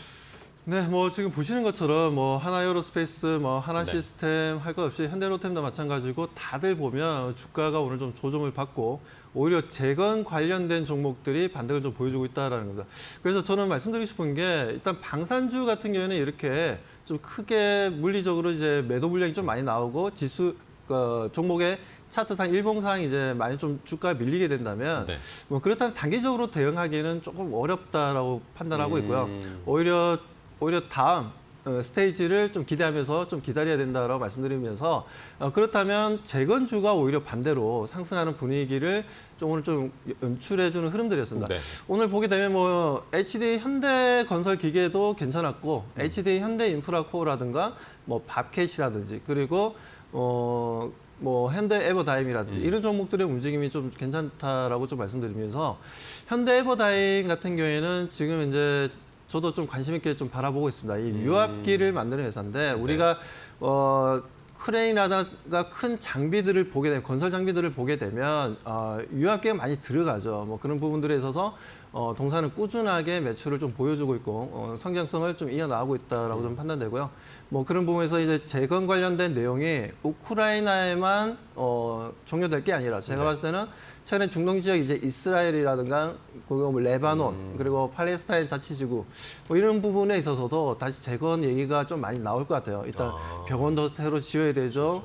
그리고 그에 따른 뭐 여러 가지 도로도 다시 또 깔아야 되죠. 뭐 이런 이제 인프라 관련된 내용들이 좀 더 확대될 수 있다는 부분들. 그리고 뭐 트럼프가 항상 얘기하잖아요. 내가 대통령이면 24시간에 우크라이나 러시아 전쟁을 끝내게 만들 수 있다라고 이제 뭐 장담을 했지 않습니까? 네. 뭐 그렇기 때문에 아무래도 러시아도 마찬가지고 러시아 푸틴 대통령 같은 경우에도 그런 얘기를 했어요. 트럼프와 휴전 논의를 할 수 있다. 다만 우크라이나가 나토 가입을 하지 않겠다면라고 얘기했기 때문에 그렇죠. 조건을 좀 달았지만 뭐 이 부분에 있어서는 조건 그대로 좀 가지 않을까. 트럼프 성향상 봤을 때. 뭐 그렇기 때문에 이런 재건 관련된 이슈가 좀 더 시장에서 관심도가 좀 높아지고 수급이라든가 차트 모양이 오히려 더 우상향으로 상승할 가능성이 좀 높다라고 말씀드립니다. 네, 좋습니다. 자, 박정식 파트너의 이야기 듣기 전에 박수범 대표님은 어쨌든 방산은 이제는 조금 매도를 하고 오히려 이제 우크라이나 러시아 전쟁이 조금 이제 마무리되는 분위기가 있으니까 오히려 우크라이나 재건 쪽으로 좀 무게를 실어보자라는 그런 의견을 주었고요.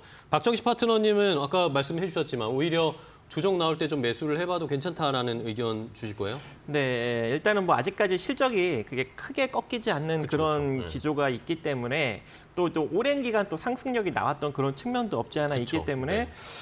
일단은 매도 의견을 드렸습니다. 일단 단기적으로 좀 차익 매물이 좀 이렇게 기간적으로 나올 수 있는 그런 여력이 존재하기 때문에 하지만 일정 부분 조정을 받은 다음에는 또 긍정적인 모멘텀이 나오면서 다시 또 일정 부분 또 상승력이 나타나지 않을까 개인적으로 생각을 합니다. 오늘 뭐 추세가 깨진 건 아니죠? 예, 네. 뭐 아직까지는 뭐 크게 무너진 건 아니기 때문에 네.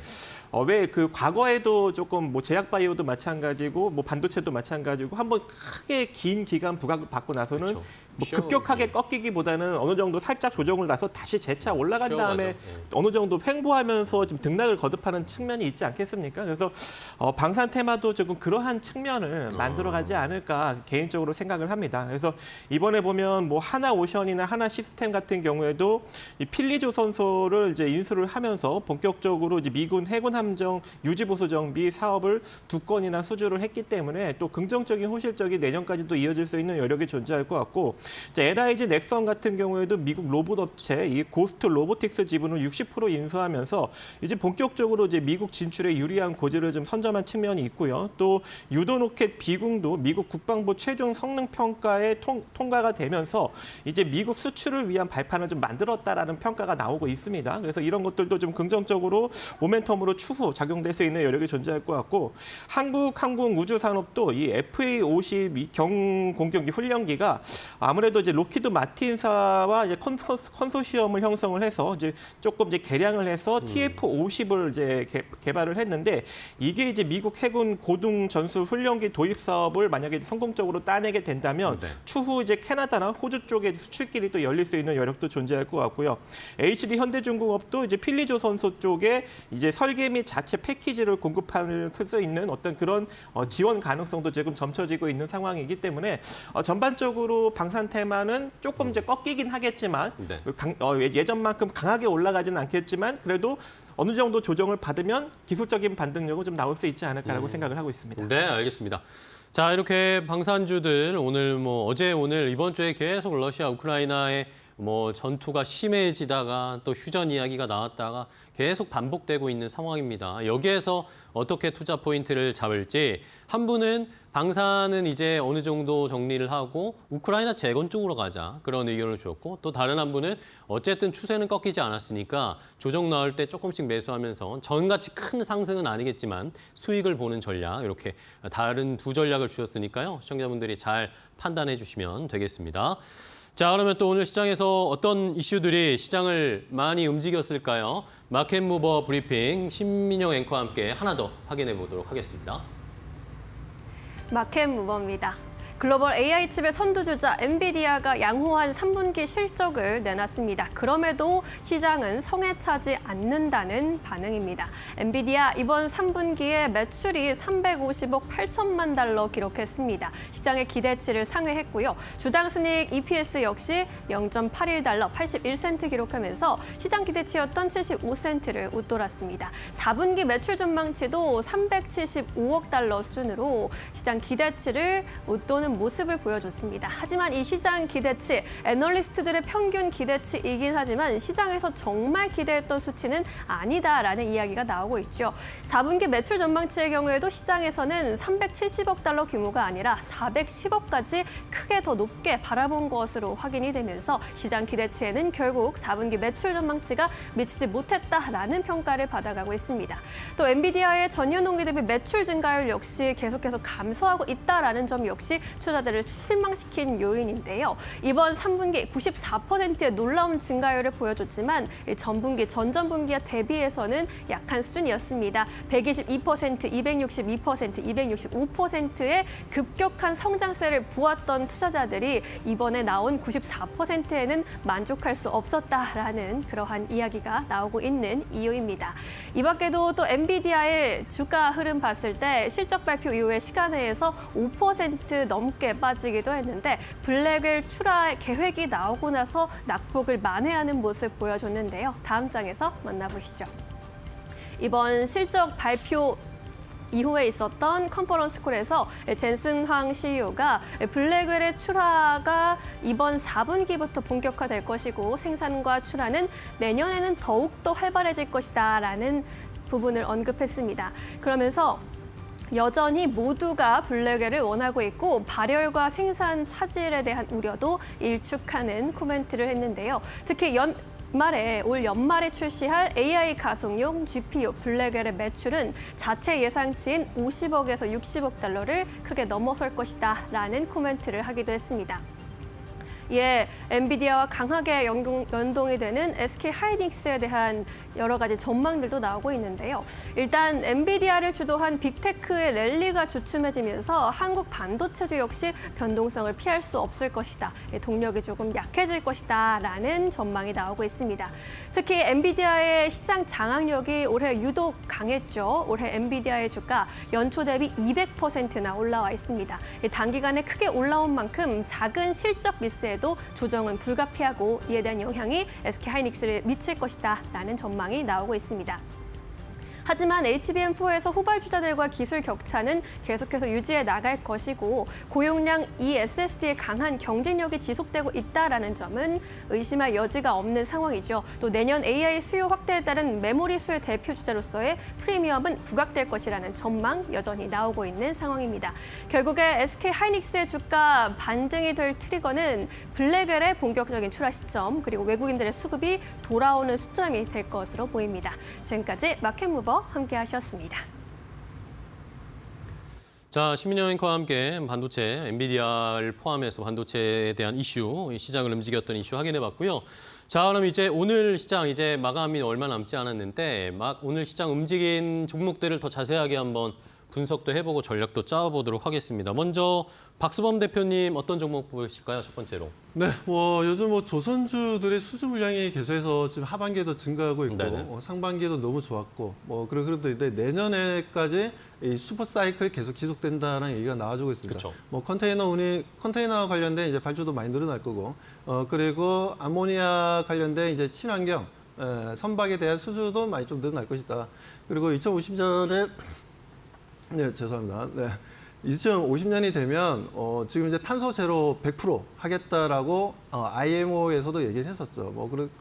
그런 흐름들이 있다 보니까 아무래도 시장에서는 관련해서 산업들이 계속해서 성장성을 보여준다는 부분들에 있어서 저는 오히려 엔진 쪽도 우리가 좀 봐야 되지 않나라고 좀 판단하고 있고요. 엔진에서 어떤 종목 볼까요, 그럼? 엔진 같은 경우 우리나라에서 한 3군데에서 이제 선박 엔진을 만들고 있습니다. 하나 엔진이 있고 그리고 HD 현대중공업에서 이제 엔진만 전문적으로 이제 만드는 파트가 또 따로 있어요. 그쵸.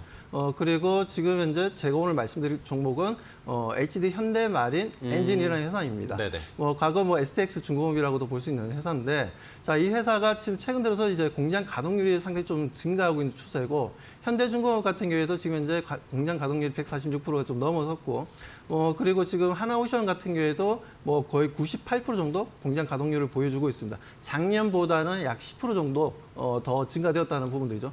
자, 이런 부분들에 있어서 하나오션도 좋고 어떻게 보면 HD 현대중공업도 좋지만 그래도 저는 HD 현대마린 엔진이 좀 더 앞으로 좀 좋아지지 않겠냐라는 부분들에 있어서 동사를 좀 선택하게 되었고요.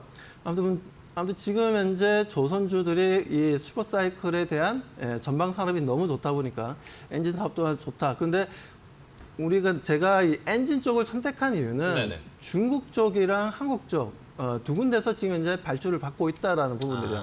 그러니까 일석이조라고 얘기할 수가 있죠. 우리나라 조선주가 좀 수주량이 좀 줄어든다 하더라도 중국의 수주량 물량이 늘어난다면 당연히 이제 선박 엔진 수출 물량이 늘어날 수 있다는 건데 최근에도 보게 되면 지금 현재 하나엔진 쪽에서 올해 8월 달이었어요. 8월 달 중국의 신시대 조선이라는 회사가 있는데 여기랑 선박 엔진 공급을 2,330억 정도 했었습니다. 그리고 이번 달 같은 경우에도 이번 달 11일 같은 경우에도 보게 되면 HD 현대마린 엔진이 중국에 있는 난퉁시앙유라는 조선 회사와 지금 현재 약 150억 정도 되는 선박 엔진 계약을 했습니다.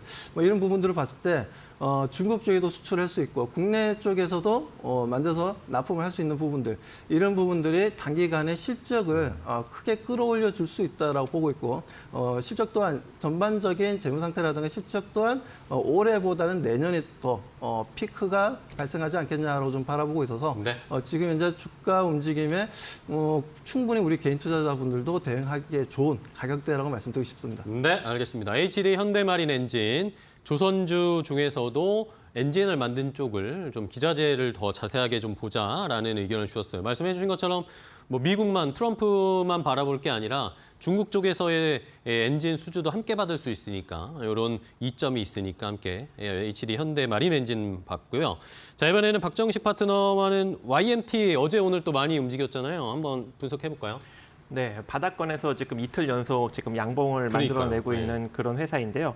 일단 이번에 좀 주목을 받고 있는 것이 아무래도 이제 3분기 실적이 좀 긍정적으로 나온 측면이 있습니다. 그동안 좀 약간 이제 적자 기조가 작년에 좀 나왔다가 올해 다시금 이제 흑자 전환하는 그런 흐름을 보여주는 상황인데요.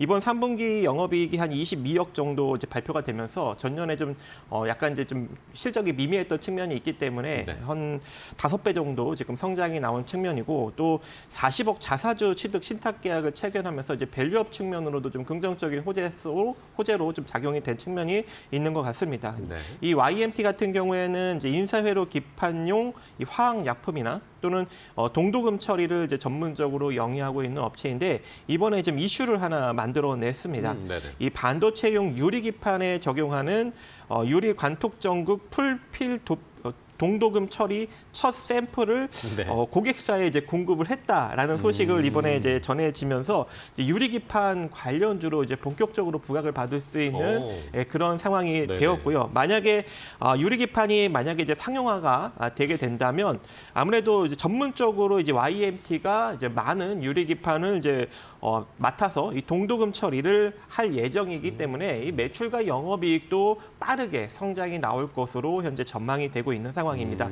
자, 그래서 최근에 좀 주가가 많이 빠진 측면이 있었는데 바닥권에서 이제 서서히 올라가는 그런 흐름을 만들어냈고요. 이제 네. 바닥권에서 한 이틀 연속 정도 상승이 나오면서 수렴형 패턴의 121선을 넘어서는 그런 흐름이 지금 나오고 있고 오늘 좀 거래량이 터진 측면이 있기 때문에 아무래도 이 상승력이 조금 더 이어질 것으로 일단 판단이 되고 있습니다. 그래서 지금 9,180원 이하로 여러분들이 한번 접근을 해보시면 좋을 것 같고요. 일단 뭐 단기적으로 저항 라인은 한 1,800원 정도 라인인데 이 자리를 돌파하게 된다면 네. 13,000원 정도 자리까지도 바라볼 수 있는 여력은 있지 않을까 생각하고 있습니다. 네, 좋습니다. YMT 이제는 유리기판으로도 엮이면서 테마 받을 수 있으니까 한번 기대를 해보도록 하겠습니다. 자, 다음은 또 박수원 대표님과 한 종목 볼 텐데 저도 지금 보다 깜짝 놀랐는데 비트코인 가격이 지금 97,000달러까지 갔어요. 와, 오늘도 계속 올라가고 이제 10만 달러, 3,000달러 남았습니다. 자, 이렇게 비트코인 가격 계속 올라가는데 우리 시장에서도 비트코인 관련주들이 좀 움직이는데 근데 갤럭시 모니터리는 예전만큼 이렇게 테마를 잘 못 받는 것 같아요. 뭐 좀 그런 면이 있죠. 지금 현재 뭐 가상화폐 시장은 너무나 네. 좋은데 갤럭시 모니터리 같은 경우에 최근에는 주가가 계속 조정을 좀 받는 그러게요. 흐름들이었습니다.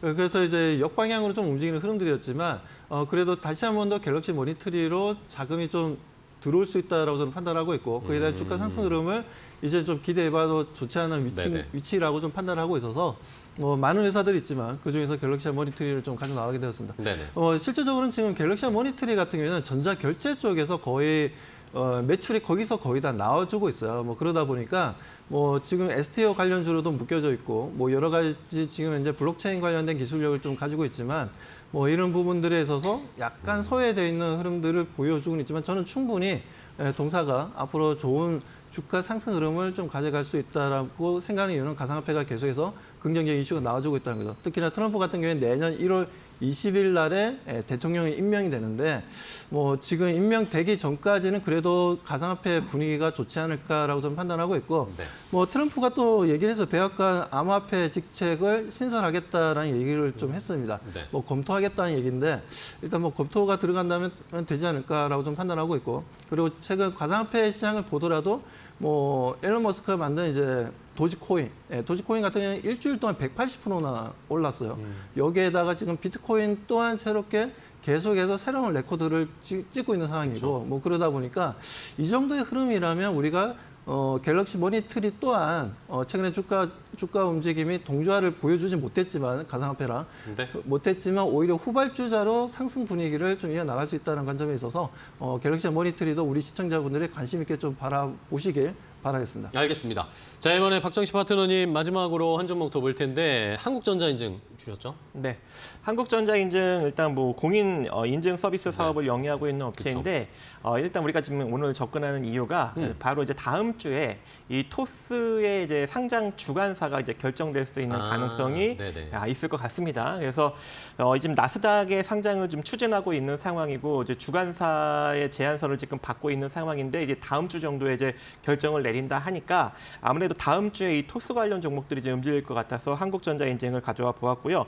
일단 뭐 2020년 1월에 이 토스 혁신 준비 법인 한 30억 정도로 이제 출자를 하면서 본격적으로 이제 자금을 투입을 했고 그 다음 해에 45억 정도를 추가적으로 납입을 하면서 이 토스뱅크 지분의 2.22%를 현재 보유하고 있습니다. 그래서 이번에 뭐 잘만 된다면 한 2천억 정도 이제 뭐 토스뱅크 가치가 뭐 10조 정도 한다고 지금 나오고 있지 않겠습니까? 그래서 네네. 만약에 나스닥 잘만 상장된다면 뭐 1,000억 원 이상 뭐 차익 실현도 어느 정도 좀 가능할 수 있는 그런 여력이 존재하기 때문에 지금부터 한번 잘 관심을 가져보시면 좋을 것 같습니다. 알겠습니다. 자, 토스 상장 어떻게 추진되는지 여부 보면서 한국전자인증 또 가격은 굉장히 낮아져 있는 상황이기 때문에 위험은 조금 덜 하지 않을까라는 것도 한번 첨언해서 말씀드리고요. 다음 주에 그 이슈들 잘 체크해 보도록 하겠습니다. 자, 오늘 시장을 움직였던 종목들 그 이슈 함께 마켓 무버로 두 분의 전문가와 함께 이야기 나눠봤습니다. 오늘 좋은 전략 인사이트 주셔서 감사하고요. 다음 시간에 두 분 또 뵙도록 하겠습니다. 오늘 고생 많으셨습니다. 고맙습니다.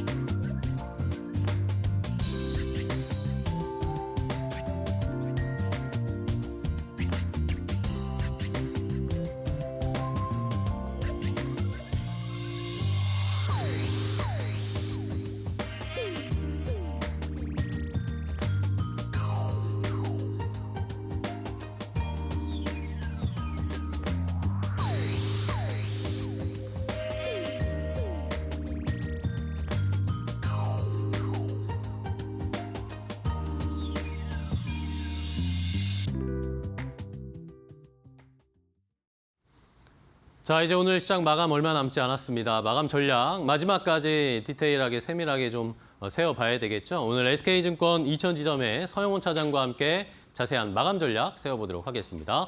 안녕하세요, 차장님. 네, 안녕하세요. 네, 반갑습니다.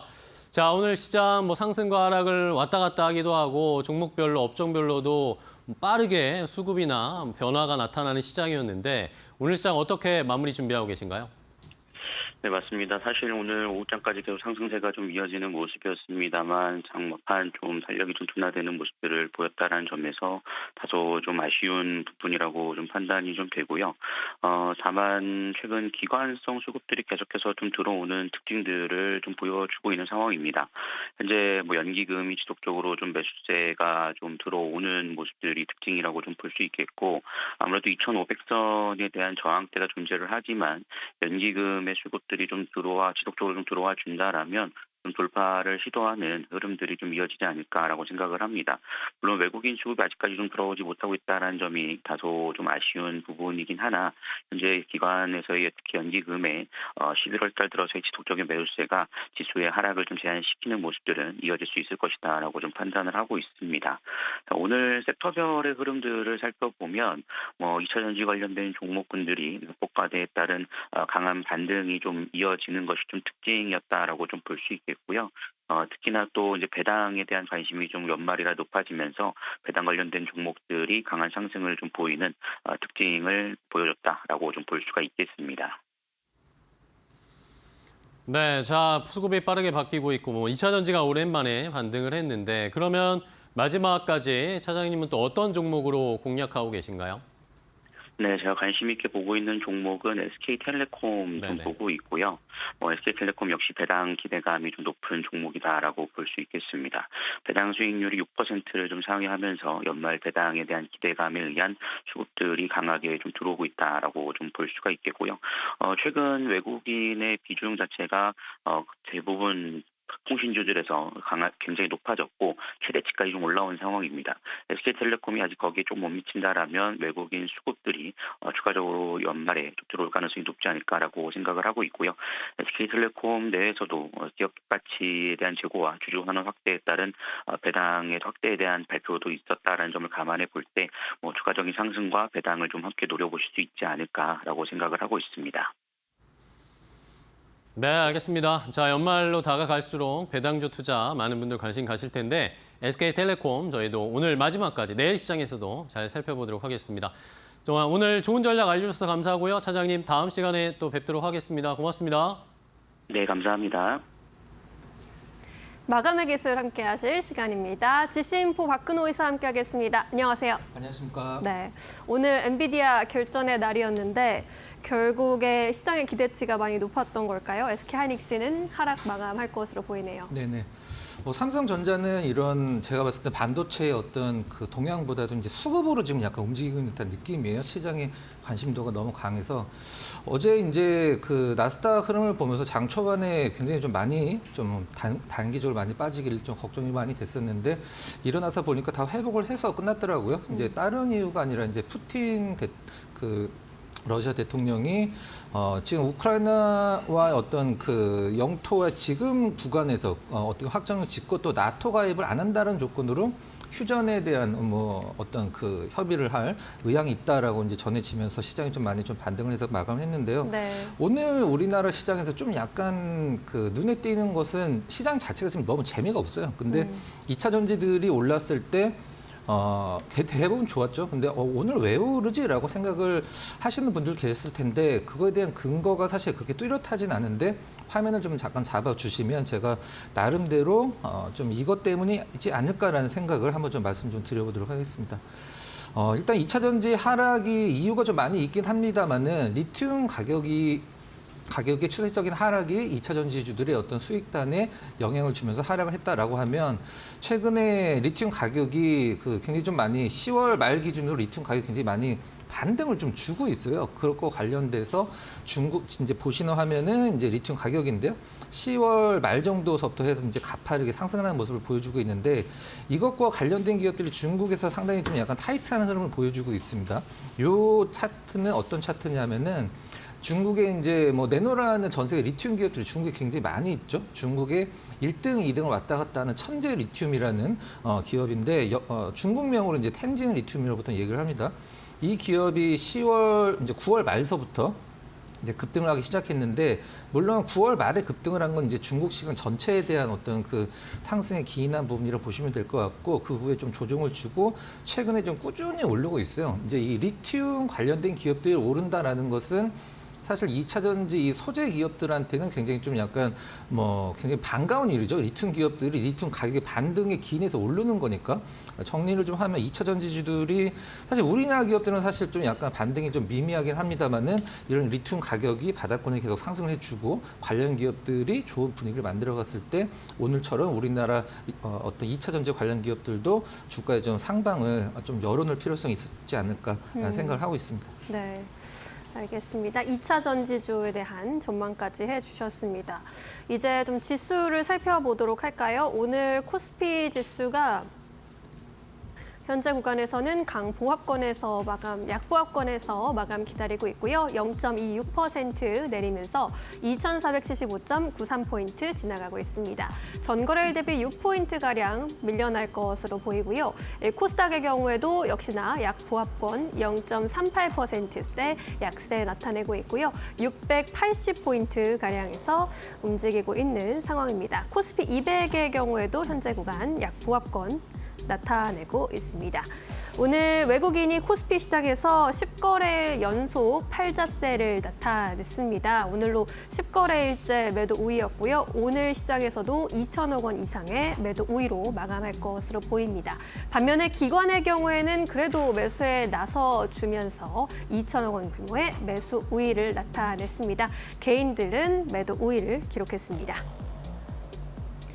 네, 그리고 코스닥 시장에서의 수급도 살펴볼까요? 외국인들은 700억 원의 매도 우위 나타내면서 역시나 코스피 시장과 마찬가지로 매도 우위로 일관을 했고요. 개인의 경우에는 나홀로 매수에 나서주면서 600억 원 규모의 매수 우위 기록했습니다. 우리 시장 이렇게 해서 마감해 보도록 하겠습니다.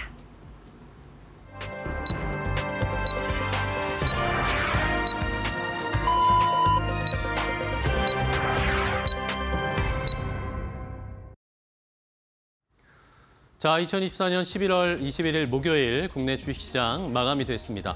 자, 우리 시장은 오늘 엔비디아의 실적 새벽에 발표 나오는 것을 보고 방향성을 탐색하는 듯한 양상으로 출발을 했습니다. 장 초반에는 코스피와 코스닥이 좀 엇갈리면서 출발을 했는데 결국에는 1시 구간 정도 됐을 때 양시장이 모두 상승 탄력이 나오면서 조금씩 상승 탄력을 높이는가 싶었는데 또 장 막판에 가서 힘이 조금 붙이면서 결국에는 시장이 힘이 좀 빠지는 양상으로 거래를 마감하는 상황이었습니다. 자, 이런 상황에서 코스피와 코스닥 어떻게 마무리가 됐는지 한번 지수를 통해서 확인을 해보도록 하겠습니다. 자, 일단은 코스피는 역시 약보합권 수준으로 결국에는 하락 마감하는 모습입니다. 막판에 좀 매물이 더 출회된 것으로 보이는데요. 2,480.83포인트로 0.06%포인트 하락하면서 거래를 마감했습니다. 한시 구간대 2,496포인트 선, 2,500선까지 도달하는가 싶었는데 결국에는 저항선 맞고 다시 떨어지는 양상이었고 코스닥 시장도 역시 한시 구간대를 고점으로 해서 결국에는 장 막판에 낙폭이 나오면서 0.33% 하락한 680포인트 선에서 거래를 마치는 모습이었습니다. 자, 시장의 분위기가 어쨌든 오늘 굉장히 복잡했습니다. 삼성전자, SK하이닉스 과연 어떻게 움직일 것인지 엔비디아에 따른 반도체의 움직임이 많은 분들이 궁금하신 상황이었고요. 코스닥에서는 또 제약바이오가 무너지는 양상이 조금 나타났다가 오히려 2차 전지들이 반등하는 모습을 나타냈습니다. 자, 원달러 환율도 확인해 보겠습니다. 어제 원달러 환율이 다시 1,400원대까지 올라왔다가 오늘은 조금 하락하면서 1,397원대에서 거래를 마감하면서 일단은 1,400원대 아래로는 내려온 상황인데 여전히 고환율인 상황이고 외국인들의 수급이 이러다 보니까 양시장에서 오늘도 들어오지 않고 있는 양상이 이어지고 있습니다. 자, 그렇다면 이제 시총 상위 종목들의 주가 흐름을 보면서 분위기 파악해 볼까요? 자, 일단 유가증권 시장에서는 삼성전자는 상승 마감했습니다.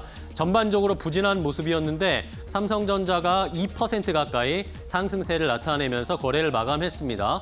자, 수급은 뭐 구체적으로 더 체크를 해봐야 되겠지만 여전히 외국인의 수급은 들어오지 않고 있는 상황이고 엔비디아의 실적에 약간의 실망감들은 있었지만 그래도 양호한 수준의 실적이었습니다. 반면에 SK하이닉스는 엔비디아의 주가를 따라가면서 함께 1%대 하락세로 거래를 마감했고요. 삼성전자는 앞서서 전문가의 이야기를 들으셨듯이 아직까지는 추세적인 반등이 아니라 수급에 따른 반발 매수세가 있었던 것으로 보입니다.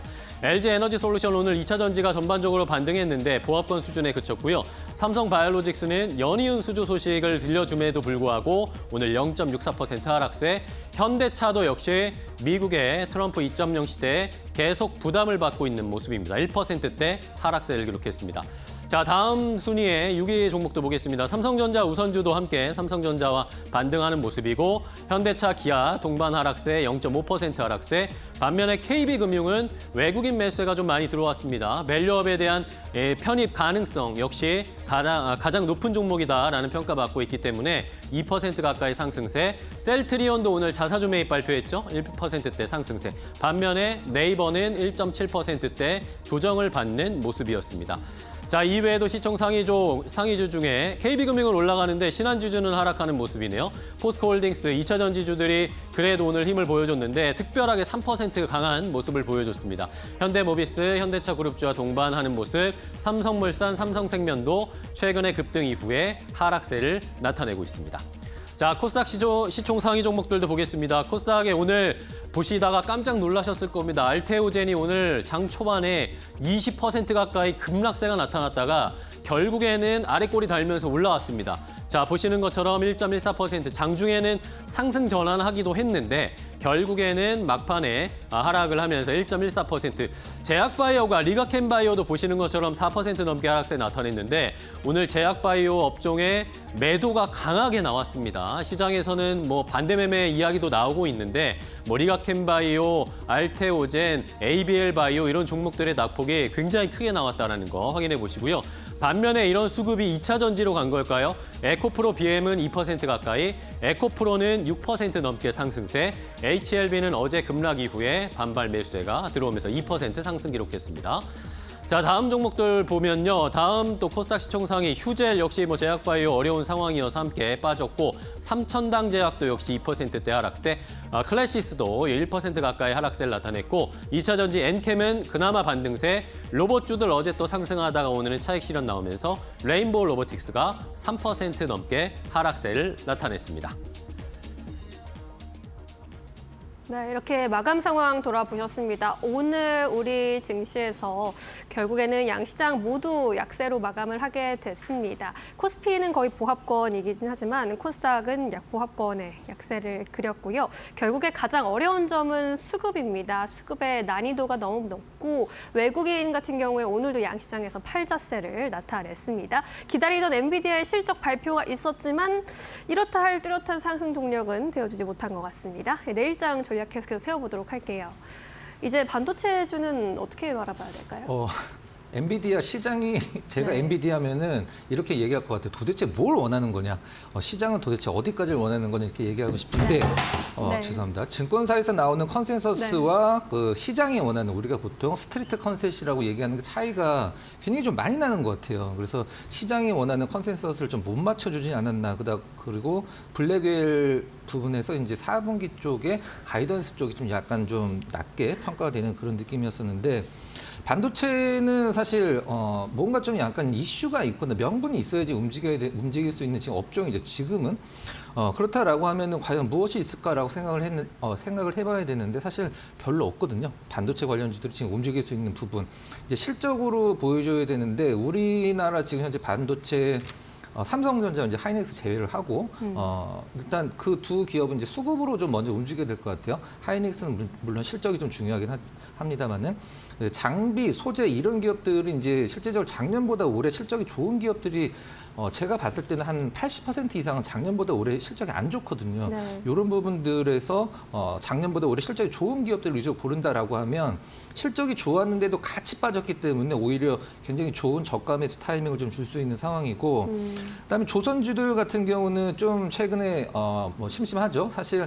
한 조선주는 매년마다 슈퍼사이클이라는 얘기가 나오는데 계속 강조드리는 게 우리나라는 뭐 미국 쪽의 MRO나 이런 게 중요한 게 아니라 이제 LNG선이 가장 중요하거든요. 근데 우리나라들 조선 5사, 4사라고도 할 수도 있고 5사들이 LNG선을 수주를 하려면 처음에 이제 선제 조건으로 어떤 조건이 있어야 됩니다. 그게 뭐냐면 LNG 터미널이 많이 생겨야 돼요. LNG 터미널이라는 건 뭐냐면 LNG 가스를 캐서 배에다 싣기 위한 어떤 그 장치라고 봐야 되거든요.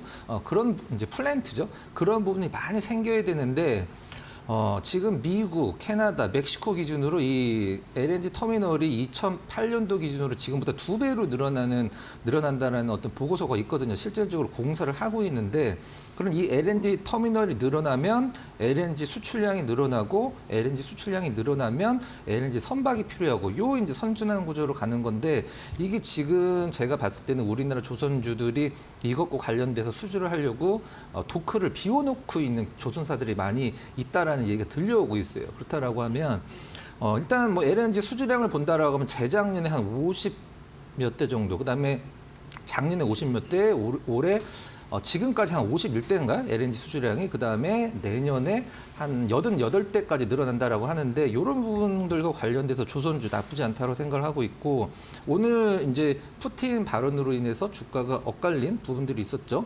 재건주와 방산주인데 사실 오늘 재건주 중에서 이제 농기계 관련주들 빼고는 사실 고가권에서 거의 다 밀려서 마감을 했어요. 방산주들 같은 경우는 앞으로 계속적으로 오늘은 이제 방산주 빠진 거는 좀 약간 센티멘탈적인 부분이라고 이해를 해야 되겠죠. 그렇다라고 하면 방산주 쪽 내가 보고 있는데 계속 올라가서 소위 얘기하는 손이 안 나가네. 뭐 이런 부분들 계셨을 거예요. 그렇다라고 하면 최근에 방산주들 저가에서 조금 모아나갈 수 있는 가격을 좀 주고 있다라고 생각을 하고 있고요.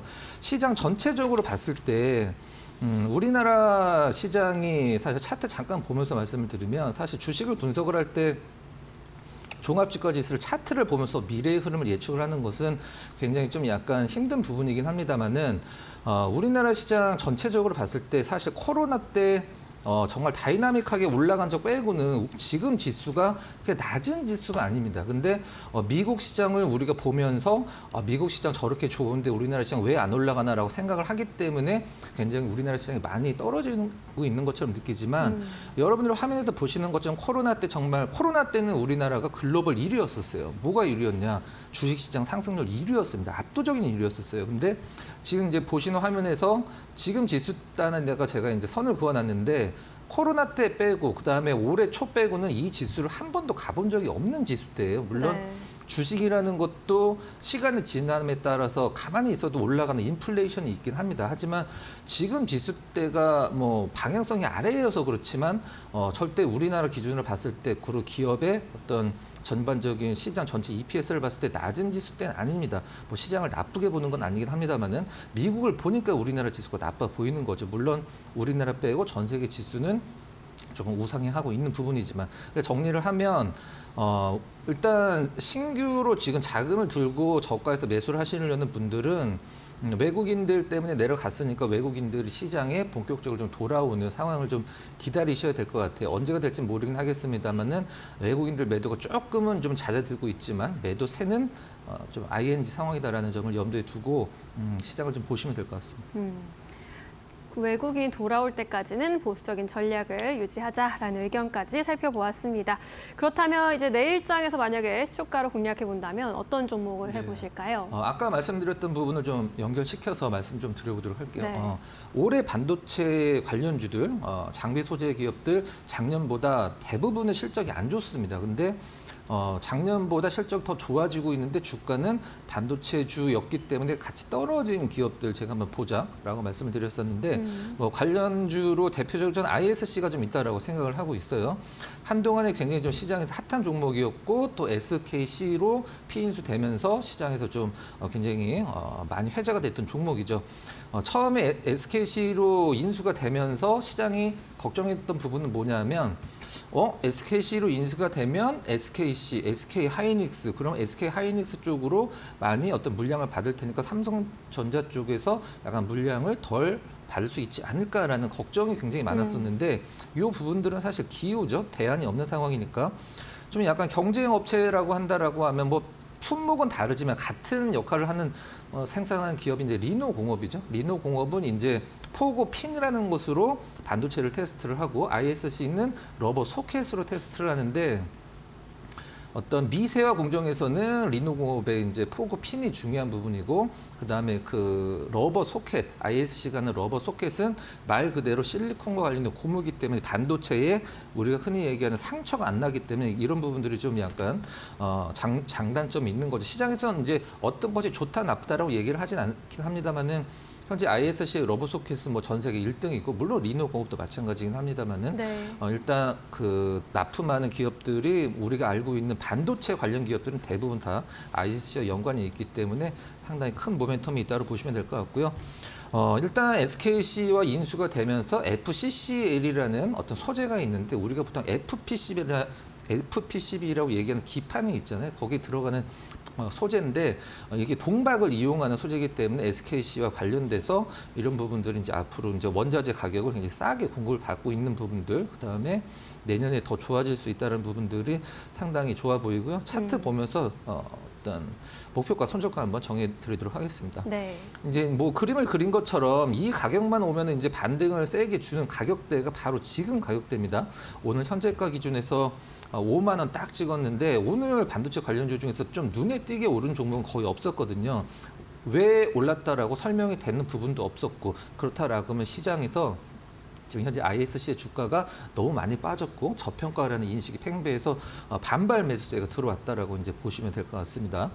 목표 가격은 저점을 계속 유지를 해주고 있는데 고점은 계속적으로 좀 높여 나가는 듯한 느낌이죠. 그럼 그 다음 고점으로 한번 좀 살짝 좀 높여서 한 7만 원 정도 목표가 좀 제시를 해드리고요. 손절 가격은 굉장히 타이트하게 오늘 시초가와 거의 비슷한 네. 4만 5천 원 정도를 제시를 해드리도록 하겠습니다. 알겠습니다.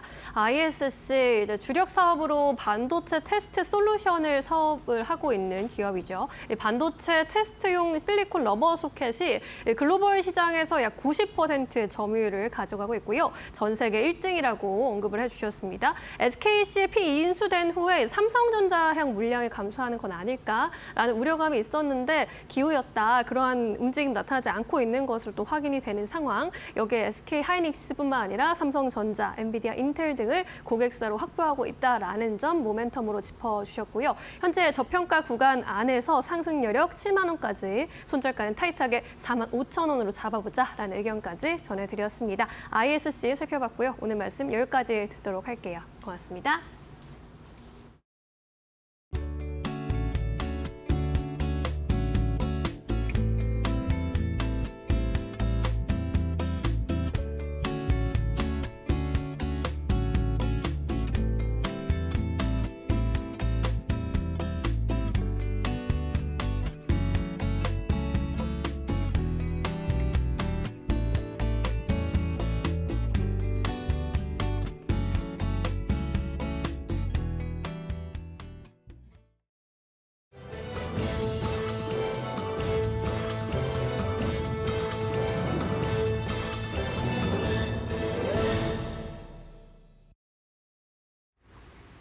계속해서 이데일리 TV 뉴스 전해드립니다.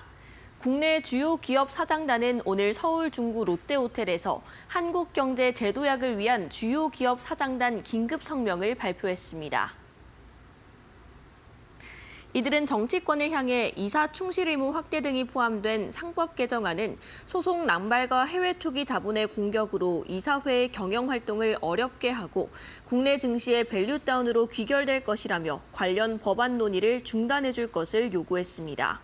이어 우리 경제가 한 단계 더 도약할 수 있도록 AI, 반도체, 배터리, 모빌리티, 바이오 에너지 등 분야에 힘을 써달라고 말했습니다. 이날 성명 발표에는 김창범 한국경제인협회 상근 부회장, 박승희 삼성 사장, 이형희 SK 위원장, 김동욱 현대차 부사장, 차동석 LG 사장 등 16개 그룹 사장이 참석했습니다. 롯데그룹은 부동산 가용예금이 71조 4천억 원에 달한다며 충분한 유동성을 확보하고 있다고 밝혔습니다. 롯데그룹은 최근 롯데케미칼의 회사채 문제와 관련해 유동성 악화를 우려하는 목소리가 나오자 별도의 설명 자료를 배포했습니다. 롯데그룹은 지난달 기준 총자산은 139조 원, 보유 주식 가치는 37조 5천억 원에 달한다며 그룹 전체 부동산 가치는 56조 원, 가용예금도 15조 4천억 원이라고 말했습니다. 이어 롯데케미칼도 4조 원의 가용 유동성 자금을 확보해 회사채 원리금 상환에 문제가 없다고 강조했습니다. 영풍 MBK 파트너스 연합과 경영권 분쟁을 벌이고 있는 고려아연이 자사의 핵심 재련 기술을 국가 핵심 기술로 지정해달라고 정부에 신청했습니다. 고려아연은 최근 산업통상자원부에 2건의 재련 기술을 국가 핵심 기술로 지정해달라는 건의서를 제출했습니다. 추가로 신청한 건은 가입 침출 기술을 활용한 황산 아연 용액 중 적철석 제조 기술과 경막 전해 기술을 활용한 안티모니 메탈 제조 기술입니다. 고려아연은 신청서를 통해 해당 기술의 해외 유출은 우리나라의 경제 성장을 저해할 뿐만 아니라 산업의 근간을 흔들 수 있다고 설명했습니다.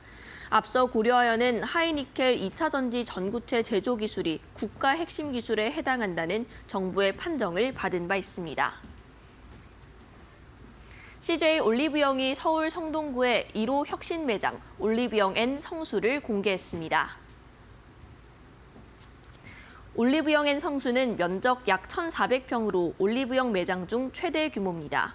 25년간 쌓아온 뷰티 정보를 집약해 상품 큐레이션과 체험 서비스를 강화하고 소비자와 협력사를 위한 소통 공간도 마련했습니다. 올리브영은 고객 경험을 지속적으로 확장하며 글로벌 플랫폼으로 도약한다는 계획입니다. 지금까지 이데일리 TV 뉴스 전해드렸습니다. 네, 파이널샷 오늘 저희가 준비한 소식과 정보는 여기까지 전해드리도록 하겠습니다. 네, 저희는 내일 오후 2시에 다시 찾아뵙도록 하겠습니다. 끝까지 시청해주신 여러분 고맙습니다.